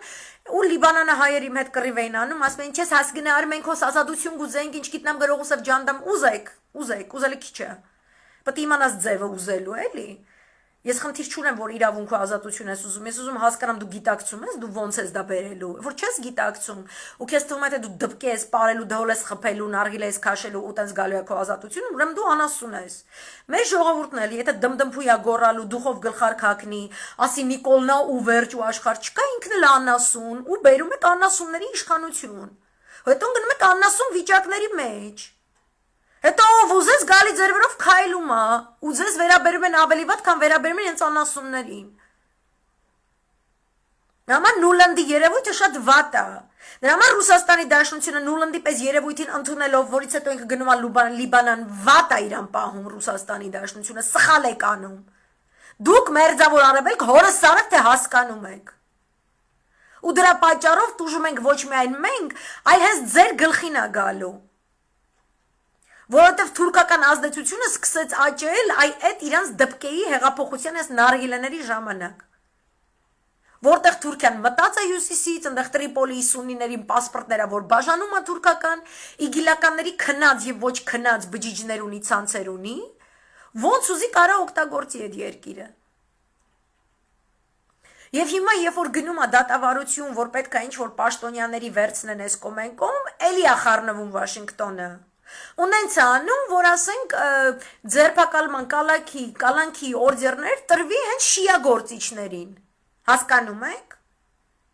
Այն ժամանակ չապացուցվեց, որ Հզբոլլան էր մեղավոր կամ շիաներն են մեղավոր, որ նավահանգստում կար ինչ-որ քիմիական տարր։ Դեռևս որևէ հետաքննություն չեղած, ամերիկյան եւ իսրայելյան մամուլը արդեն տարածում էր եւ փորձագիտական շրջանակները եւ նաեւ պաշտոնական հայտարարություններ արտգործնախարարությունների մակարդակով, որ Հզբոլլան է իրականացրել շիաներին պատկանող չգիտեմ ինչա։ Ու դա չէր ապացուցվել։ Ու հիմա իրանք էլի այդ պարակտողական գիծը տարած տանում են շիաների դեմ ու կա մի դատավոր, որը լսում է այդ պայթյունից մահացածների ընտանիքների որպես տուժած կողմի հայցը եւ որը տվել է այդ օրդերը։ Հզբոլլան եւ Ամալը, որոնք շիիտական կուսակցություններ են, պահանջում են համակողմանի արդար հետաքննություն։ Այդ ինչ տեսակ հետաքննություն եք անում, որ մենակ շիաներին է թիրախավորում, եթե նավահանգստի տերերը, ապրանքի տերերը եւ այլն պատկանում են այլ ֆրակցիաների, այլ ուժերի։ Իրենց շատ վատ պահող կաթոլիկ քրիստոնյա ուժերի։ Ու Նուլանդի հայտնվելով Բեյրութում, այն ինչ նախատեսված էր որպես խաղաղ ցույց շիաների կողմից,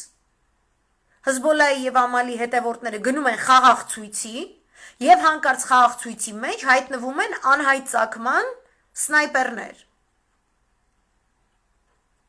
որոնք հանկարծակի կրակ են բացում քաղաքացիների դեմ, անզեն քաղաքացիների դեմ։ Մայդանին նման է, մարտի 1-ին նման է, այսինքն այստեղ այս երևույթը ինքը փաստացի գունավոր հեղափոխության ջին շարպյան մեթոդաբանությունը։ Այսինքն ստեղ էլ է Բայդենը գցում ռուսներին, որ ասում էր գունավոր հեղափոխությունների էպոխան անցածը մենք այլևս չենք անելու, բայց վանդակից բաց են թողել իմենը գունավոր հեղափոխությունների mastermind Վիկտորիա Նուլանդին։ որ նա շուրգաուասի Հզբոլլան արեց, շիաները արեցին, Իրանը արեց, Իրանը կրակեց այս մարդկանց վրա։ Եվ հենց սա էլ ենթադրում է Իսրայելի եւ Վաշինգտոնի միջև նոր գծված ճանապարհաքարտեզի տրամաբանությունը, ըստ որի չենք վերադառնում միջուկային համաձայնագիր, շարունակում ենք հետաքրքիր կրեատիվ ձևերով ռազմական ճնշումներ գործադրել եւ ոչ միայն ռազմական, այլ նաեւ տեսնում ենք նաեւ դիվանագիտական Իրանի վրա։ Ոչինչ չի փոխվել, այսինքն դեմոկրատ հանրապետական լինելուց Վաշինգտոնում ոչինչ չի փոխվում։ Այսօր փաստացիորեն Նետանյահու Տրամպի խարույկը, էստաֆետը փոխանցվել է դեմոկրատներ Բայդենին եւ Բենետին։ Եվ իրենք շարունակելու են Իրանի դեմ այս քաղաքականությունը եւ իրենք անվստահելի են։ Որտեւ իրենք արհեստականորեն սրացրեցին իրավիճակը, ինչը նաեւ դեմ է գնում այն տրամաբանությանը, որի շրջանակներում հայտարարություն էր արվել Ռուսաստանի Դաշնության եւ ԱՄՆ-ի գենշտաբի պետերի համատեղ հանդիպումից հետո, որ իրենք այս հանդիպումը կատարել են, որովհետեւ ցանկացած նշված կոնֆլիկտային գոտիում որևէ նոր մանևրի իրականացում ենթադրում է էսկալացիա եւ մենք ամեն ինչ պետք է անենք, որպեսզի կանխվեն այդ էսկալացիաները եւ գնանք դեպի կոնստրուկտիվիզմ։ Օրինակ, Ասադի որպես Սիրիայի լեգիտիմ իշխանության ճանաչում։ Բայց մենք տեսնում ենք, կրկնում եմ, Նուլանդյան այս Պեչերիների բաղադրատոմսը, գունավոր հեղափոխության բաղադրատոմսը։ Եվ միաժամանակ մենք տեսնում ենք համանման դիվերսիա Ադրբեջանի կողմից ուղղված խաղաղապահների դեմ, ուղղված հայերի դեմ Արցախում, որը սպառնալիքի տակ է դնում հենց ԱՄՆ-ի իսկ հայտարարությունը, չէ, որ իրենք էլ են ասում ԵԱՀԿ եռահամանախագահողների շրջանակում պետք է լուծվի Արցախյան հարցը։ Բայց իրենք փաստացի շարունակում են Ռուսաստանին տարածաշրջանից դուրս մղելու, կրկնում եմ, ջին շարպյան, նուլանդյան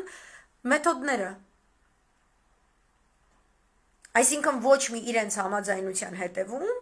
իրենց խոսքի հետևում չկա փաստացի այդ խոսքը երաշխավորող գործողություն, կա ճիշտ դրա հակառակը։ Դա է այսօր տեղի ունեցել,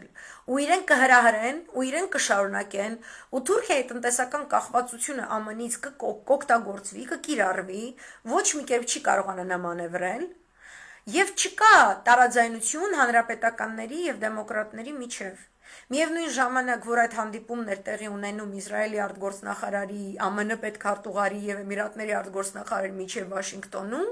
շատ մեծ հետաքրքիր ճոխ միջոցառում էր տեղի ունենում Իսրայելում, որտեղ հավաքվել էին նշելու Աբրահամյան համաձայնագրերի ինչ որ մեկ տարին թե ավելին գերհանրապետականներ, այնտեղ ներկա էր նաև Տրամպի փեսան, Ջարեդ Կուշները իր կնոջ հետ, այնտեղ ներկա են Պոմպեոն, այնտեղ խոսվել է նաև ամերիկյան այդ էվանջելիկալների արկայության մասին, իրենց կարևորության մասին։ Եվ որ ոչ միտեղ չի գնում ամերիկյան քաղաքականությունը, այսինքն իրենք ասում են մենք Իսրայելի հետ ենք, հանրապետական ենք, դեմոկրատ ենք, կարևոր չէ։ Մենք Իսրայելի հետ ենք, Իսրայելում Նետանյահուն է իշխանություն, Բենետն է իշխանություն, կարևոր չէ, մենք Իսրայելի հետ ենք։ Այնպես որ հարգելի Ռուսաստանի Դաշնություն, այստեղ գործող փորձագետներ եւ այլն Մերձավոր Արևելքը իր ԱՄՆ-ի եւ Անգլիայի հետ փոխհարաբերություններում այնքան նրբություններով պետք է կարողանաք հասկանալ, այնքան ողնուղեղային մակարդակով պետք է հասկանաք, որ հասկանաք, որ Մերձավոր Արևելքում ոչ մի խոսք, առավելևս թղթի վրա գրված ու ստորագրված, ոչ մի արժեք չունի։ Լրիվ այլ է տրամաբանությունը եւ այնտեղ դավանաբանական թեզերը առաջնային են։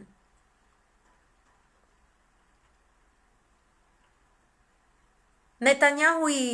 դրույքը էվանջելիկալների վրա հենց այնպես չի կատարված, միայն քաղաքական հաշվարկով չի կատարված, դավանաբանական է։ Այդտեղից բխող Իսրայելի մղումը ստեղծելու շիիտա-սուննիտական պատերազմ, որը ուղիղ Ղուրանին դեմ է, Ղուրանում կա դրույթ, ըստ որի չպետք է երկու կողմերը գնան այդ մալհամային մեծ պատերազմ չպետք է անեն։ Այդ որ արեցին, վсё կատաստրոֆա է լինելու։ Դա էլ է դավանաբանական։ Իրանի Իսլամական Հանրապետության դիրքորոշումը շիիզմի որպես արևելյան քրիստոնեության եւ իսլամի միջև ճիշտ կամուրջ ապահովելու կոնցեպտը դա էլ է դավանաբանական ու դա քաղաքական գիծ է, ու դա արտաքին քաղաքական գիծ է։ Այսինքն ձեր դեպքում եթե դուք Բիսմարկի նկարագրումից հրաժարվեք, որը ասում էր, որ Ռուսաստանին Ռուսաստան է պահում գրեչեսկայ պրավասլավիե, այդ ինքն է ասել, այդ ես չեմ ասում։ Իմенно որպես պետություն, որպես պետական միավոր, որը ունի ուժ, որը ունի ներկայություն։ Երբ որ դուք հրաժարվում եք դրանից,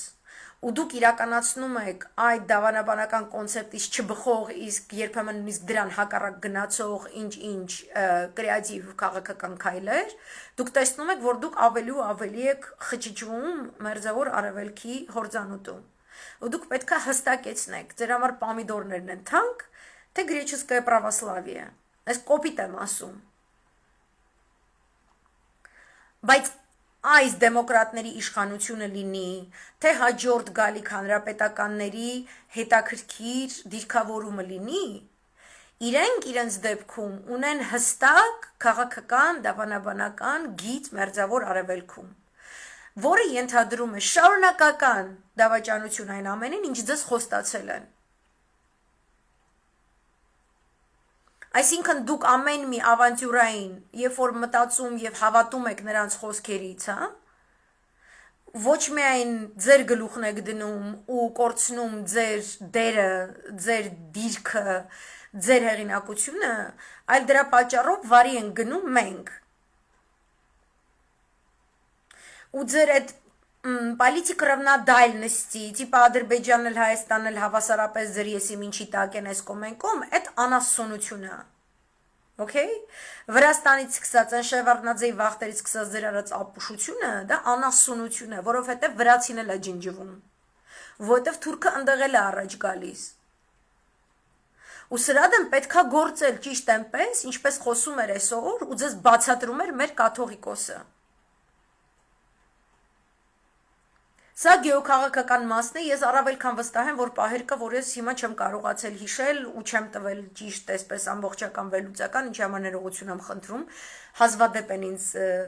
հարցազրույցների հրավիրում, իսկ որ հրավիրում են շատ լավ այսպես լսարան է ստացվում եւ այլն, որոշ ուժեր վախենում են, որ հանգարց այդպիսի ռեյտինգ ավելանա, այնպես որ եթե կան ինչ-որ տենց բացեր իմ խոսքերում ձեր կարծիքով ինչ-որ բաներ, որ պետք է համադրվեն ու չեմ համադրել, անպայման նշեք, ես մեծ հաճույքով դրանց կանդրադառնամ, բայց այս ամենը փոխկապակցված է։ Այս կետերը, որ իրենք հրահրեցին այսօր Լիբանան, Սիրիա, Իրաքում էլ Մուկտադա Սադրի իշխանության գալով ու Արցախը, այդ բոլորը մի շղթա է։ Եվ դա Իսրայել, Թուրքիա, ԱՄՆ, Բրիտանիա օղակ է։ Ուզեք դա, չուզեք դա, Հայաստանում տենց իբր իրանք ընդդիմադիր հայտարարող ուժեր կան, ես այն օրը նայում եմ նստել են ինչ-որ տենց յանում թե գեոքաղաքական վերլուծություն են անում, որ հեսա ԱՄՆ իշխանությունը չգիտեմ ինչ անելու Ռուսաստանի դեմ, Ռուսաստանը հեսա փլելու է ու հետո իրանք չգիտեմ ինչ անեն, դուք դեբիլ եք, էլի, որովհետև մենք ցանկացած քայլ, որ մեր երկրում պետք է անենք, դա պետք է բխի այսօրվա իրականությունից, որտեղ ամբողջ մերձավոր արևելքի գործողությունների տրամաբանությունը այդպես է կառուցվում։ Դու հենց որ ունես առաջ խաղացում քո գործընկերների հետ, դու պետք է մաքսիմալը վերցնես այդ պահին, այդ պատուհանից բացումը դու պետք է մաքսիմալը վերցնես։ Դու չես կարող հանգիստ նստես, նայես պատուհանից, նայես, մի քիչ արևա բացվում, մի քիչ բանա, բաց այդ պատուհանը մի հատ ծառից մի հատ բան քաղի։ Քեզ բան չի լինի, ընդդիմություն ջան, ես հատկապես քեզ է վերաբերվում։ Մի սպասի ոչ ռուսին, ոչ չգիտեմ այն մեկին, ոչ այն մեկին, չի կարելի սպասել։ Չի կարելի մտածել, որ ԱՄՆ-ը սենց կանի, հետո Մակրոնը էս կասի, հետո Պուտինը սենց կխոսա, հետո Իրանը լիեսի ինչ, ու հետո նոր ընդդիմությունը կամ ինչ-որ տենց ազգային պետական մտածելակերպ ունեցող ուժը ինչ-որ քայլի կգնա։ Դուք հակառակը պետք է անեք։ Դուք պետք է մաքսիմալ վստահ լինեք մեր արդարացիության, հա, наше дело правое։ И Бог с нами, դուք ոնց ասեմ, Աստված մեր հետ է, այդ մենք պետք է վերցնենք այդ առաքելությունը մեր վրա։ Ու այդ ընթացքում ես տեղ Տելեգրամում տեսնում կներեք, ինտերնետը լավ չի, իսկ բանինը հեռախոսის ինտերնետը ուրիշ է ու տենց աշխատում է, так что եթե Տելեգրամում բաներ կա,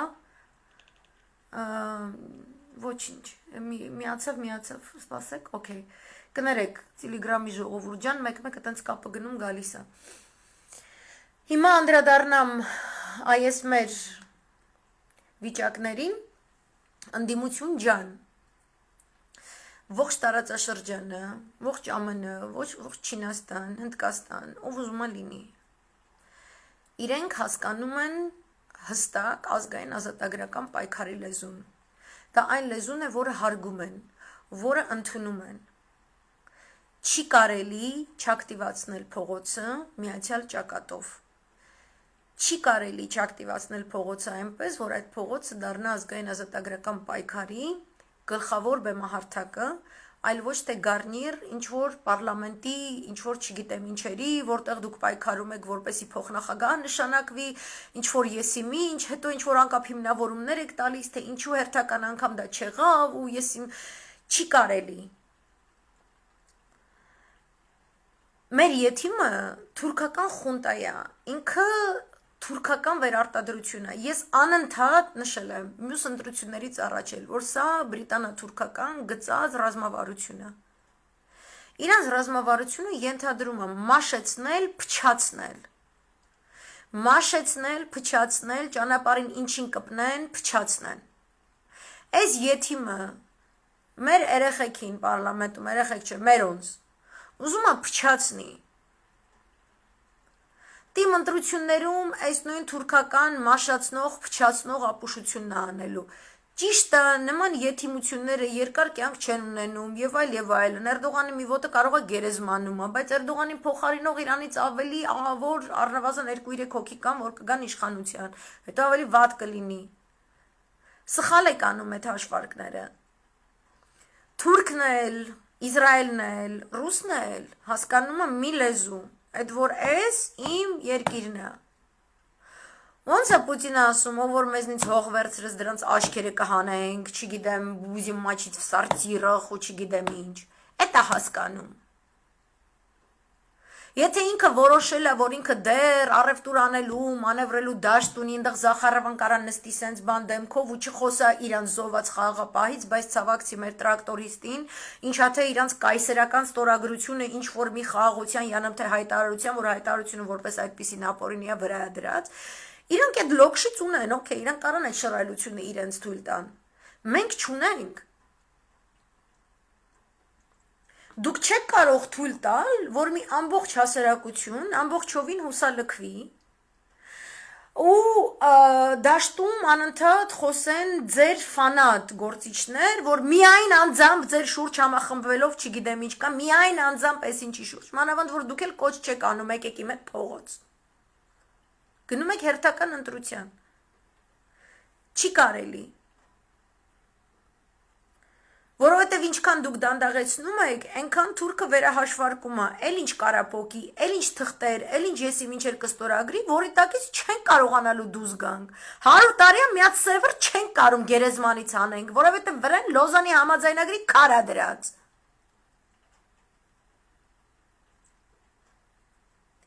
Չի կարելի սպասել, չի կարելի թշնամուն թույլ տալ այսքան մանևրելու դաշտ։ Իսկ են մնացած որոշներ, որ կաթողիկոսի դեմ են հաչում, հելում չգիտեմ ինչ են հաչում, երկու դաշինքներում էլ ֆիքս եք։ Ձեր շարքերում կան մարդիկ, իսկ այդ կաթողիկոսի դեմ հաչացողները ոչ մեկի շարքերն չեն պատկանում, իրանք ինչ-որ սեկտանտական բզիկներ է իրանց մոտ։ Արհամարեք վաբշե մի վերաբերվեք։ Բայց ձեր երկուսի դաշտերում էլ կա հոց բազմություն, որը դաժե այսօր գրում է, որ այսինչը Միշիկինն է։ Ես այսօր դաժե տենց բան եմ կարդացել, որ գիտեք ում է ձեռնտու, որպեսի հայ առաքելական եկեղեցու եւ ռուս ուղղափառ եկեղեցու մինչեւ սեփ խրվի։ Վատիկանի ներկայացուցիչ Միքայել Մինասյանին, իրանց կարծիքով, այս անասունությունները, որ իրանց ոչ քաղաքագետ, ոչ գեոքաղաքականագետ անասուն ուղեղից քաշում են ձեր ոչ բարով նորմալ դաժե PR-շիկները։ Թարգեք այս ամեն ինչը, ես 3 տարի է, 3 տարուց ավել է, մենակ տեսնում եմ տուպոյ անպրոֆեսիոնալիզմ, էլի։ Տուպոյ պրոստ, ես այսօր էլ եմ տեսել, որ գրում են, իբր թե, ինչպես Նիկոլը հագավ Սերժի կոստյումը, այնպես չգիտեմ ինչը հագնում է Նիկոլի կոստյումը և դա միշիկի ու չի, հանեք այս կերպարին, որ գիրեք ով է, հանեք ձեր շարքերից, որտև են մի եթիմն էլ Միքայելի հետ կապ չունի, այս մի եթիմն էլ երևի ձեր հետ կապ չունի, որ սենց անասունություններ է գրում ու դաշտա, որ պարակտում է։ Ու դուք իրան պետք է բացատրեք, որ առանց ՀՀԿ-ի ժողովրդի, Դաշնակցության ժողովրդի, այն մյուսի ժողովրդի լինելու, դատարանների առջև ցույցերի ժամանակ եւ այլն, չէր լինելու այդ պայքարը նոյեմբերի 9-ից հետո, չէր լինելու պարլամենտում ոչ մի դաշինք ընդդիմությունից։ Բացատրեք այդ աղջիկան, որովհետեւ դեբիլա չի հասկանում, ու արդեն չեմ կարում, անուն չեմ տալի, բայց զատկնից է հասկանում եք։ Մարդ ձեր դաշտի աննասուն հաճացող չուչելներին հանեք ռադարեք, որովհետև կատաստրոֆիկ իրավիճակում են գտնվում։ Ու այդ նույն ձևի այս կողմից, էդի Քոչարյաններ, այս ժամանակ Նիկոլին չգիտեմ ինչ, մի թողեք այս ձեները լսվի,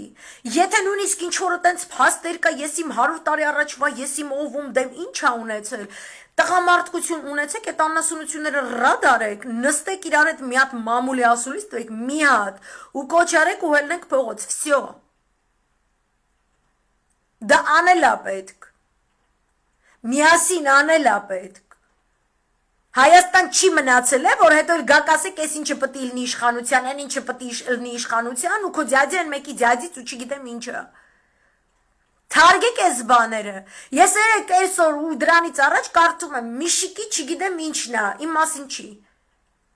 Բայց Իրանը չի։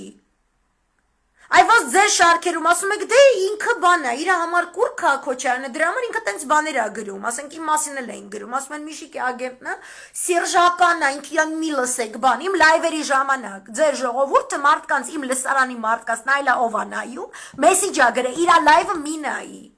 ձեր թիմը մինչև հիմա իմ լայվերը գլազոկից է նայում։ Մի արեք այս բաները։ Ու դուք ասում եք, դե ինքը տենց է մտածում, ինքը հելուն տենց խոսում է, մենք չենք կարում իր բերանը փակենք, դուք այդ դրանց բերանը չեք կարում փակեք, այս անասունի բերանը փակող չունի։ Ուրիշ բաներ է, բզիկներ է։ Այդ բզիկներ ունեցող մարդու ընկերներ կարաք նորմալ տիրություն անեք, որովհետև Հայաստանը այն վիճակում է, որ մենք չպետք է Հայաստանը գցենք այն կողմ, ընկնենք ռաշիֆրավացյանենք ու բանը, ձեր ուղեղը տեղն է, թե պսիխիկան տեղն է, թե չէ։ Մենք դրանով չպետք է զբաղվենք։ Ու դուք չպետք է վայրահաճեք կաթողիկոսի դեմ։ Օրակարգ եք դրել ձեր արևին, հելեք մի բան արեք։ Ստատուս գրելով մարդկանց ներվայնացնելով ուր եք հասնում։ Կարեք գնացեք արեք։ Ես գիտեմ, որ Արցախում այսօր տազիկները նորից կրակել են, լայվը պետք էր սկզբից նայել, որովհետև ես հենց սկզբից խոսել եմ այդ երևույթների մասին բոլոր տվյալներով։ Որպեսզի չշեղվենք հիմա մենք թեմայից։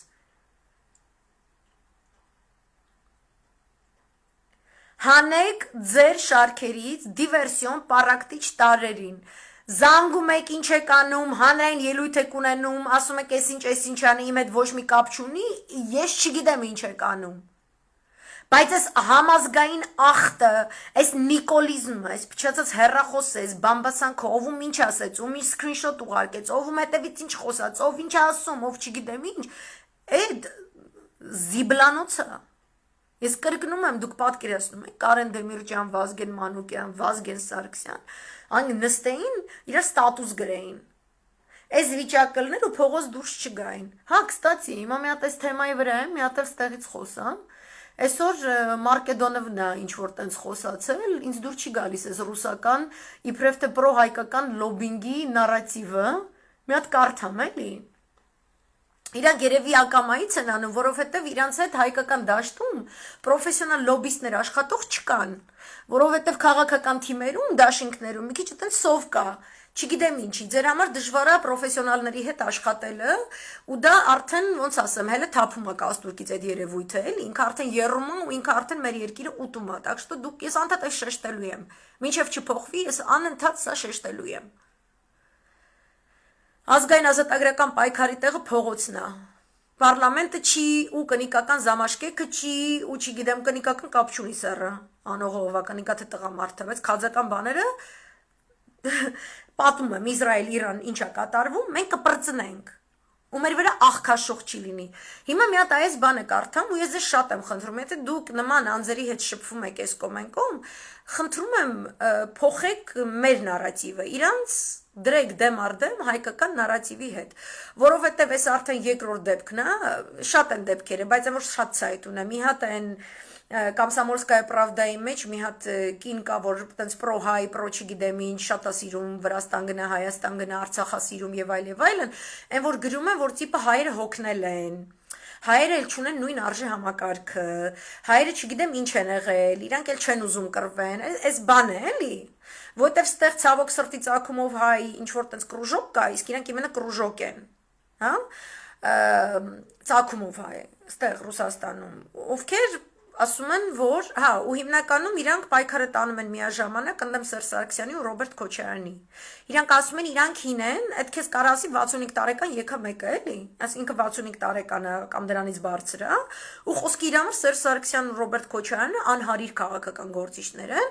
ու որ մենք հոգնած ազգ ենք, ու մենք չենք կարում կռվենք, ու դե տենց հիմա կսպասենք, մինչև չգիտեմ, ընդ թուրքը տոլի կբզի ռուսին, տոլի չգիտեմ, մի բան կլինի,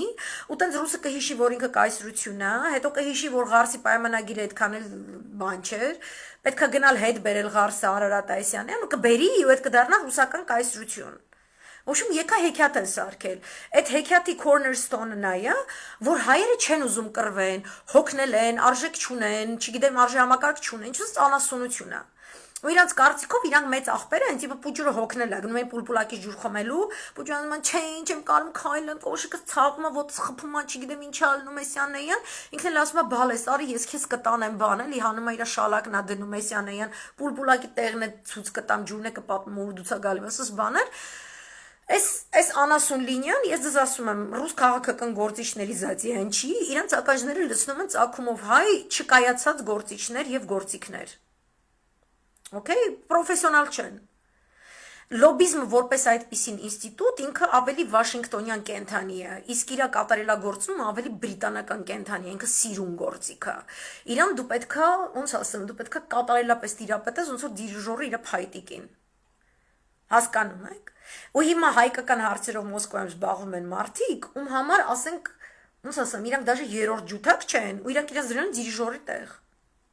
Ու քանի որ Յանովը պրծնում դրանց ազգանները, գալիս ռուսների հետ հանդիպում են, ինչ էշություն ասես չեն հաճում, ու համաձայնացած չի ոչ մեկի հետ, ոչ 70 եթիմ այսօր տեսակ վիճակը դրա։ Հատ կնոպկա սխմել նորմալ, չգիտի միկրոֆոնից խոսալ, չկա պետական մոտեցում։ Ժամանակին Սերժ Սարգսյանը ուզում էր դրանց բզեր Սարգեր Էսյանեյան, վատ էին տանում։ Ոնց կլինի, մեզ ասեք ոնց պետքա խոսանք։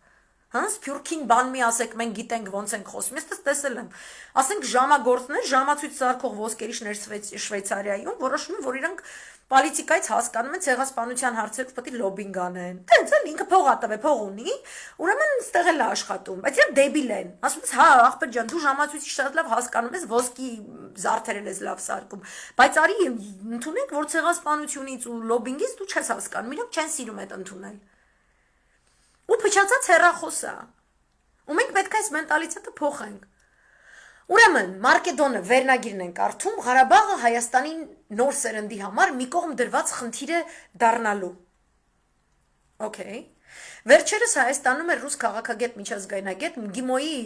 ստոդիալը նապայ ավտոտոմ ՄԳԻՄՈ, մերակ է ձեր ՄԳԻՄΟ, անասունություն է ձեր ՄԳԻՄՈ-ն, okay, որտեղ բռնապետ է ծնվել, կողքի երկրում ամենուր մարդ է սպանում։ Թքեմ է ձեր ՄԳԻՄՈ-ի ճակատին, в общем, անցանք առաջ։ ՄԳԻՄՈ-ի միջազգային հարաբերությունների ինստիտուտի առաջատար գիտաշխատող Սերգեյ Մարկեդոնովը մասնակցում էր Կովկասը 21-րդ դարում գիտաժողովին։ Մի քիչ ներքևիշներ երկու տեղ 2041 թվին կհանդիպեիր, в общем, իրար աչքերի կնայեք, ձեր մոտ հնդկական կինոյի ոճի սիրավեպ կառաջանար։ Նրա զեկույցի առանցքային գաղափարներից մեկն այն էր, առանցքային, որ Հայաստանում ակազիցա տեղի ունեցել ազգային նախագծի փոխակերպում։ Արցախն այլևս հայկական ազգային նախագծի առանցքը չէ։ Արցախի նշանակությունը նվազել է եւ շարունակում է նվազել։ Լուրջ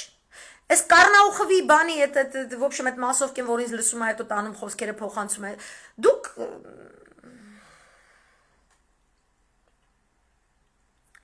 իսկականից պատճառները ըստ նրա մի քանիսն են դրանցից մեկն էլ սերնդափոխությունն է Նրա տպավորությամբ այսօրվա երիտասարդությունն անտեղյակ է անցյալից։ Մեծացել է մի սերունդ, որի համար թե երկրի նախկին առաջնորդների, թե հերոսների անունները ոչինչ չեն ասում։ Այս այդ նույն հեքիաթն է, որ էստեղ եմ լսում։ Ну, знаешь, Аня, там они уже старые, Քոչարյանի ու Սերժի մասին է խոսվում։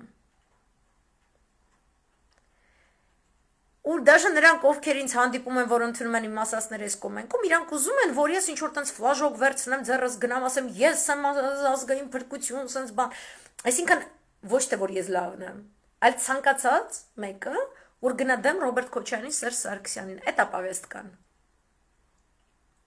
Ու սրանից շատ վատ հոտ է գալիս, պեսամփ հոտ է գալի։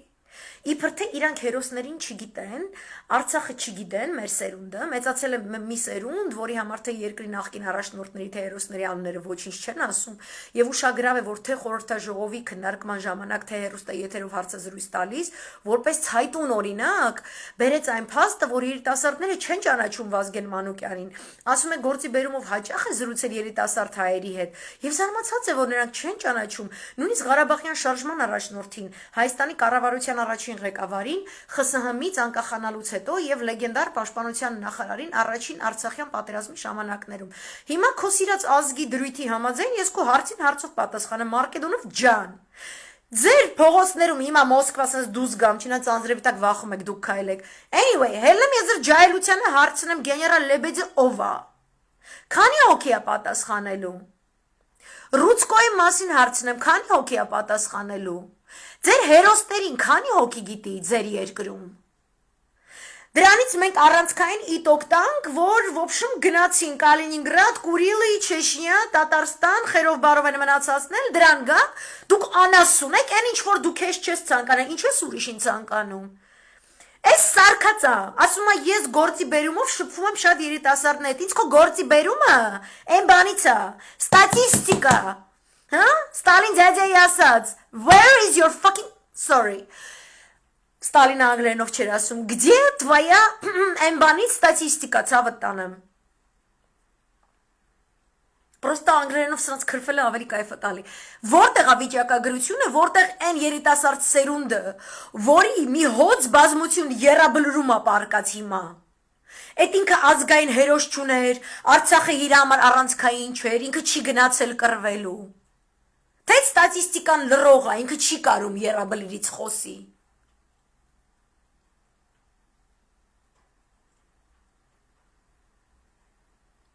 Ու դուք չեք ուզում ընդունեք, որ ձեր երկրում էլ մեր երկրում էլ ձեր ամենամեծ բաց թողումը այն է եղել, որ լոքշի մեջ ընկած դուք թույլ եք տվել արևմտյան, դուք թույլ եք տվել Սերժի վրա եք գցե, բայց Սերժի վրա եք գցե, դուք թույլ եք տվել արևմտյան այն կանոնների գործունեությունը։ Որ եթե մեկին կպներ հանելու եք բռնապետ սարքեիք։ Ու դուք էլ կպակ այդ գործին, կոկոլին իշխանության բերելու պրոցեսում, որ արևմուտքը տենց վենա մտավ, մի երկու հոգի էլ ձեզնից վենա մտան։ Ձեր երիտասարդ սերունդը ձեզնից вообще խաբար է, որ դուք մերոնց եք սենց անուն տալիս։ Այսինքն եթե մեկը Վազգեն Մանուկյանին չգիտի, որը շատ վատ է, որ չգիտի, ճիշտ է, պետք է իմանալ Վազգեն Մանուկյանին։ Նշանակում ենք իր հայրենիքի համար չի կարա կռվի, ու մենք պետք է Արցախից վազանցենք, որտեղ Վազգեն Մանուկյանին ինչ-որ մեկը չի ճանաչում։ Ու այս հոդված եք սարքել, հորը սար է վարա, հանուն հայրենիքի մտածելակերպը կա, այս են բանն է, որ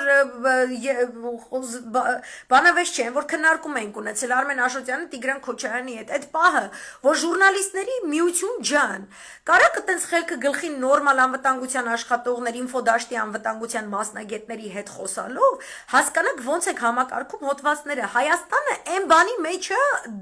դախаз այն բանի մեջ է, հիմա դուք չեք կարա, խոսքի ազատության ես իմ ինչի չգեստաս, երիտասարդները պատկերացում չունեն, թե ով է Վազգեն Մանուկյանը, ասում են այդ ով է, ինչ է, ինչ որ ծերուկ, որը մի ժամանակ պայքարել է ինչ որ բանի համար, չեն հիշում մյուս հերոսներին, իմ սիրած ստեղծագործություններից է Ալեքսեյ Տոլստոյի Տառապանքի ուղիներով Խաշձինյե Պամուկամ, որում մի զրույց կա ռուս սպաների միջև, նրանցից մեկն ասում է, ահա ես կարդացել եմ Ռուսաստանի պատմությունը եւ հպարտանում եմ դրանով, բայց միլիոնավոր զինվորները մոխրագույն շինելներով չեն կարդացել, չեն հպարտանում, չգիտեն, չեն կարող հպարտանալ, իսկ բազմաթիվ Ակտիվ երիտասարդ հայեր չգիտեն թե ով է Մանուկյանը եւ ինչ էր Ղարաբաղ կոմիտեն։ Դա ոչ լավ է, ոչ վատ։ Ես պարզապես փաստն եմ արձանագրում, ուզում եմ ասել, որ հիմա ուրիշ սերունդ է, ուրիշ առաջնահերթությունն է։ Yeah. Էսա խորհրդաժողովն է։ Ու դուք էլ այս խորհրդաժողովները անում եք, որ տիպը ռուսաֆոբիա չլինի։ Քաղաքագետի կարծիքով ներկայումս Հայաստանում խոր որակյալ սոցիոլոգիական հետազոտություն կարիք կա, բարձելու համար, թե ինչ չափով եւ երբ է տեղի ունեցել այս արժեքների փոփոխությունը, որոնք են օբյեկտիվ։ Это проблема отцов-визитей կյանք, դա միշտ է եղել։ Հետո դու Ալեքսեյ Տոլստոյ կարդացել ես էլի այդ մարդիկ, որ գեներալ Լեբեդին չգիտեն ինչ բան է։ Իրանք հաստատ Տոլստոյ չեն կարդացել, բայց դա չի նշանակում, որ թուրքը գա հաստի Մոսկվա, այդ ջահելները չեն ելնելու թուրքի դեմ չկռվեն, ջոգում ես։ Այս մատից հանած անասունությունը, որ դաժե թեմա չի թքեմ ձեր միգիմոյի ճակատին, որ տրամաբանի դուք Սոկրատյան տրամաբանություն լոգիկա չեք անցել, արա։ Սենց անասունություն ես ոնց ասեմ, Հունաստանի ամենաճկլասի տաքսու շոֆերից չեմ լսի։ Այս անասունությունը, որ դուք բերում փաթաթում եք մեր վզին, որ մենք չենք ուզում կռվենք, Արցախը առանցքային չի։ Շարունակի դրա, դա շարունակությունը դուր, որ Արցախը այդ պիսով եթե առանցքային չի մեզ համար, ուրեմն առանցքայինը Ռուսաստանի համար։ No։ Դու իմ հետ հիմա պետք է միանաս լոբինգ անես, որ Սերժը ճիշտ էր, որ պետք է ճանաչել Արցախի անկախությունը Հայաստանին էլ հետը, ու երկու հատ անկախ Հայաստանի Հանրապետություններում, մի հատ Արցախի, մի հատ Հայաստանի, ունենալ մի հատ սիրուն ռուսական մասիվնի ռազմաբազա, մի հատ Արցախի մեջտեղը Շուշիի գլխին, մի հատ էլ սիրուն Սյունիքի մեջտեղը, ոչ թե որ հիմա սենց FSB-ի ձեր կամերքը կանգնեն Սամայա կարելի է, թե կանգնեն Պուտին դյադյա բասս բաներ անեք։ Այս անասունությունները ուր դուց եք բերում։ Պետք է ճանաչեիք, ռազմաբազաները դնենք, նորմալ իրար հետ ապրենք, ախպերս, ինչ պրոբլեմ ունես։ Տարտուսում դրել ես, Ասադի հետ աշխատում ես։ Ու միշտ ասում ես, հղում ես անում, ասում ես Ասադի, Սիրիայի, սուվերեն, տարածքի, հատվածում ռազմաբազա ունենալու իմ իրավունքը երաշխավորված է Ռուսաստանի Դաշնության և Սիրիայի Հանրապետության որպես սուվերեն երկրների միջև կնքված համաձայնագրով։ Սլաբորա։ Ճանաչել պրծնենք, իմել եկել եք ես անասունությունն եք պատմում, որ ինչ արա։ Հետ են գնում, Բիսմարկի ասած գրեչеское православие։ Մի հատը տեղից կմտնեք, մի հատ թազուց, ու reload կլնեք, որտեվ որ չլնեք, սա մենակ մեզ չի լնելու են բանից, որ լնելու է, եթե մենք սեն շարունակենք, ու մեր ընդդիմությունը ոտի չկանգնի։ Հետո գալու է չոքի Մոսկվայի դռնետ մոտ, ոնց որ Նապոլեոնն է եկել, ոնց որ Հիտլերն է եկել։ Ու կարևոր չի Էրդողանը կլինի, որը Պիսկովի բեխերի համար ուշքը գնում է կամ չգիտեմ ինչ, կարևոր չի, Դավութ Օղլունը բեխեր ունի։ Հուլիսի Ակարը չունի, բայց լիքը զենք ունի։ Հուլիսի Ակարին պատժ կանող գեներալ Adnan Tanrıverdi вообще բեխեր ունի, զենքեր ունի։ Ու իրանք են լնելու, որտեվ անասուն է թուրքը։ Եկի ասում ես չէ։ Կառավարելի անասունը։ Դուք իդիոտ մեռնում եք, արա, այս ինչ քաղաքական գիծը։ Ծերուկը տա, Վազգեն Մանուկյանին լսել էր պետք, ոչ թե ֆրցնել մեր օպոզիցիային, լարել մեկը մյուսի դեմ։ Ու պատրվակ բերել, թե բանը ջահելությունը չգիտի ձեր բանը, mən Մոսկվայից դուրս գամ ձեր ջահելությանը հարցնեմ Լավրովը ով է։ Հենց հիմա իշխող Լավրովը ով է, չգիտեն։ Կամ ձեր բանակում ծառայած զինվորը գիտի, որ պաշտպանության նախարարը Շոյգուն է։ Ու եթե չգիտի, դուք պետք է սաղ տարածքները տաք։ Ու մի հատ դուք պետք է գա ստատիստիկա անեք Հայաստանում, դրանք երբ է եղել արժեքների փոփոխություն, կյանք երբ չի եղել արժեքների փոփոխություն։ Հա? Ացի դեти չես կարդացել, վեշնել էտա։ Այս սերիայից է, որ սենց ձմեռ եկավ, մեկ էլ ձուն եկավ, մեկ էլ ցուրտեր, մեկ էլ տեսանք բան ատապլենյան միացրած չի։ Ու հայերն էլ մի տարա, որ սենց խոսում է, ֆրծրեք դրանց վրա, ասեք, ես ինչ ես ասում, արա, ու դու այն բանից չես, ես ինչ ես խոսում։ Ինչ եք մեզ ժեխացնում, մենք ժեխ չենք։ Ատեղից է ծնվում են այդ աննասուն այդ բաները, այդ արևմտյան եթիմներից հովանավորված ահաբեկիչներ, գրողուսև ջանդամներ։ Դուք սենց Մոլդովա, Ուկրաինա, Հայաստան, Վրաստան եք պահելու, արա։ Այս խելքով եք պահելու, մգիմո։ Չասեմ ինչիս մգիմո իսկականից, դուք աննասուն չեք։ Ու չկա, որտև սրանց ակաժները լսում են Telegram չաթերում տղեկ են, որ սենց բանում Պրադվինուտի Մոսկովյան տղեկ բանում, դες գիտեն էլ իրանք պանիցիկա, կարտագրեն ստեյցն, դες գիտես ես ինչ դվիժեններ եմ անում Telegram-ում։ Ախ, ձեր տիրոջ մայրիկը։ Մարկեդոնովը ձեզ էլ է ասում, որ դուք չգիտեք Վազգեն Մանուկյանը ով է ու Արցախը ձեր համար առանցքային չի, ձեր ստատիստիկան շքամ է։ Ոչ մեկի ստատիստիկան չի հետաքրքրում։ Ոչ ընդդիմադիր դաշտին, ոչ սրանց, մտքից ինչ ասում է։ Այն հունարեն արտահայտություն կասում է, իսե օտի դիլոնիս։ Ինչ ասացիր այդ ես դու, ինչ հրճակում ես այդ տենց է։ Ոչ փաստ, ոչ ստատիստիկա, ասում փաստ է, ես փաստ եմ արձանագրում։ Այս ոչ լավ է, ոչ վատ է, ինչ փաստ կյանք։ Քո հետ աշխատած շփված, ասում ես շփվում եմ գործի բերումով երիտասարդների հետ, իրանք չգիտեմ Վազգեն Մանուկյանը ով է։ Էդի ստատիստիկա է, ես ինչ որ դու ինչ քանակի հայ երիտասարդների հետ ես շփվում։ Այդ ո՞նց է ում ես շփվում եմ, գիտեն, ում դու շփվում ես չգիտեն։ Ու իմ շփումը ակռուգը ավելի մեծ է, քան քոնը։ Причем ցելի սփյուռքն էլ իրար հետ։ Ու ես ինչ հիմնավորում է вообще։ Բատարայազը պրծնում է հեռախոսի։ В общем, կաթողիկոսի վրա նայես դանողներին, անդիմադիր դաշտը պարակտողներին։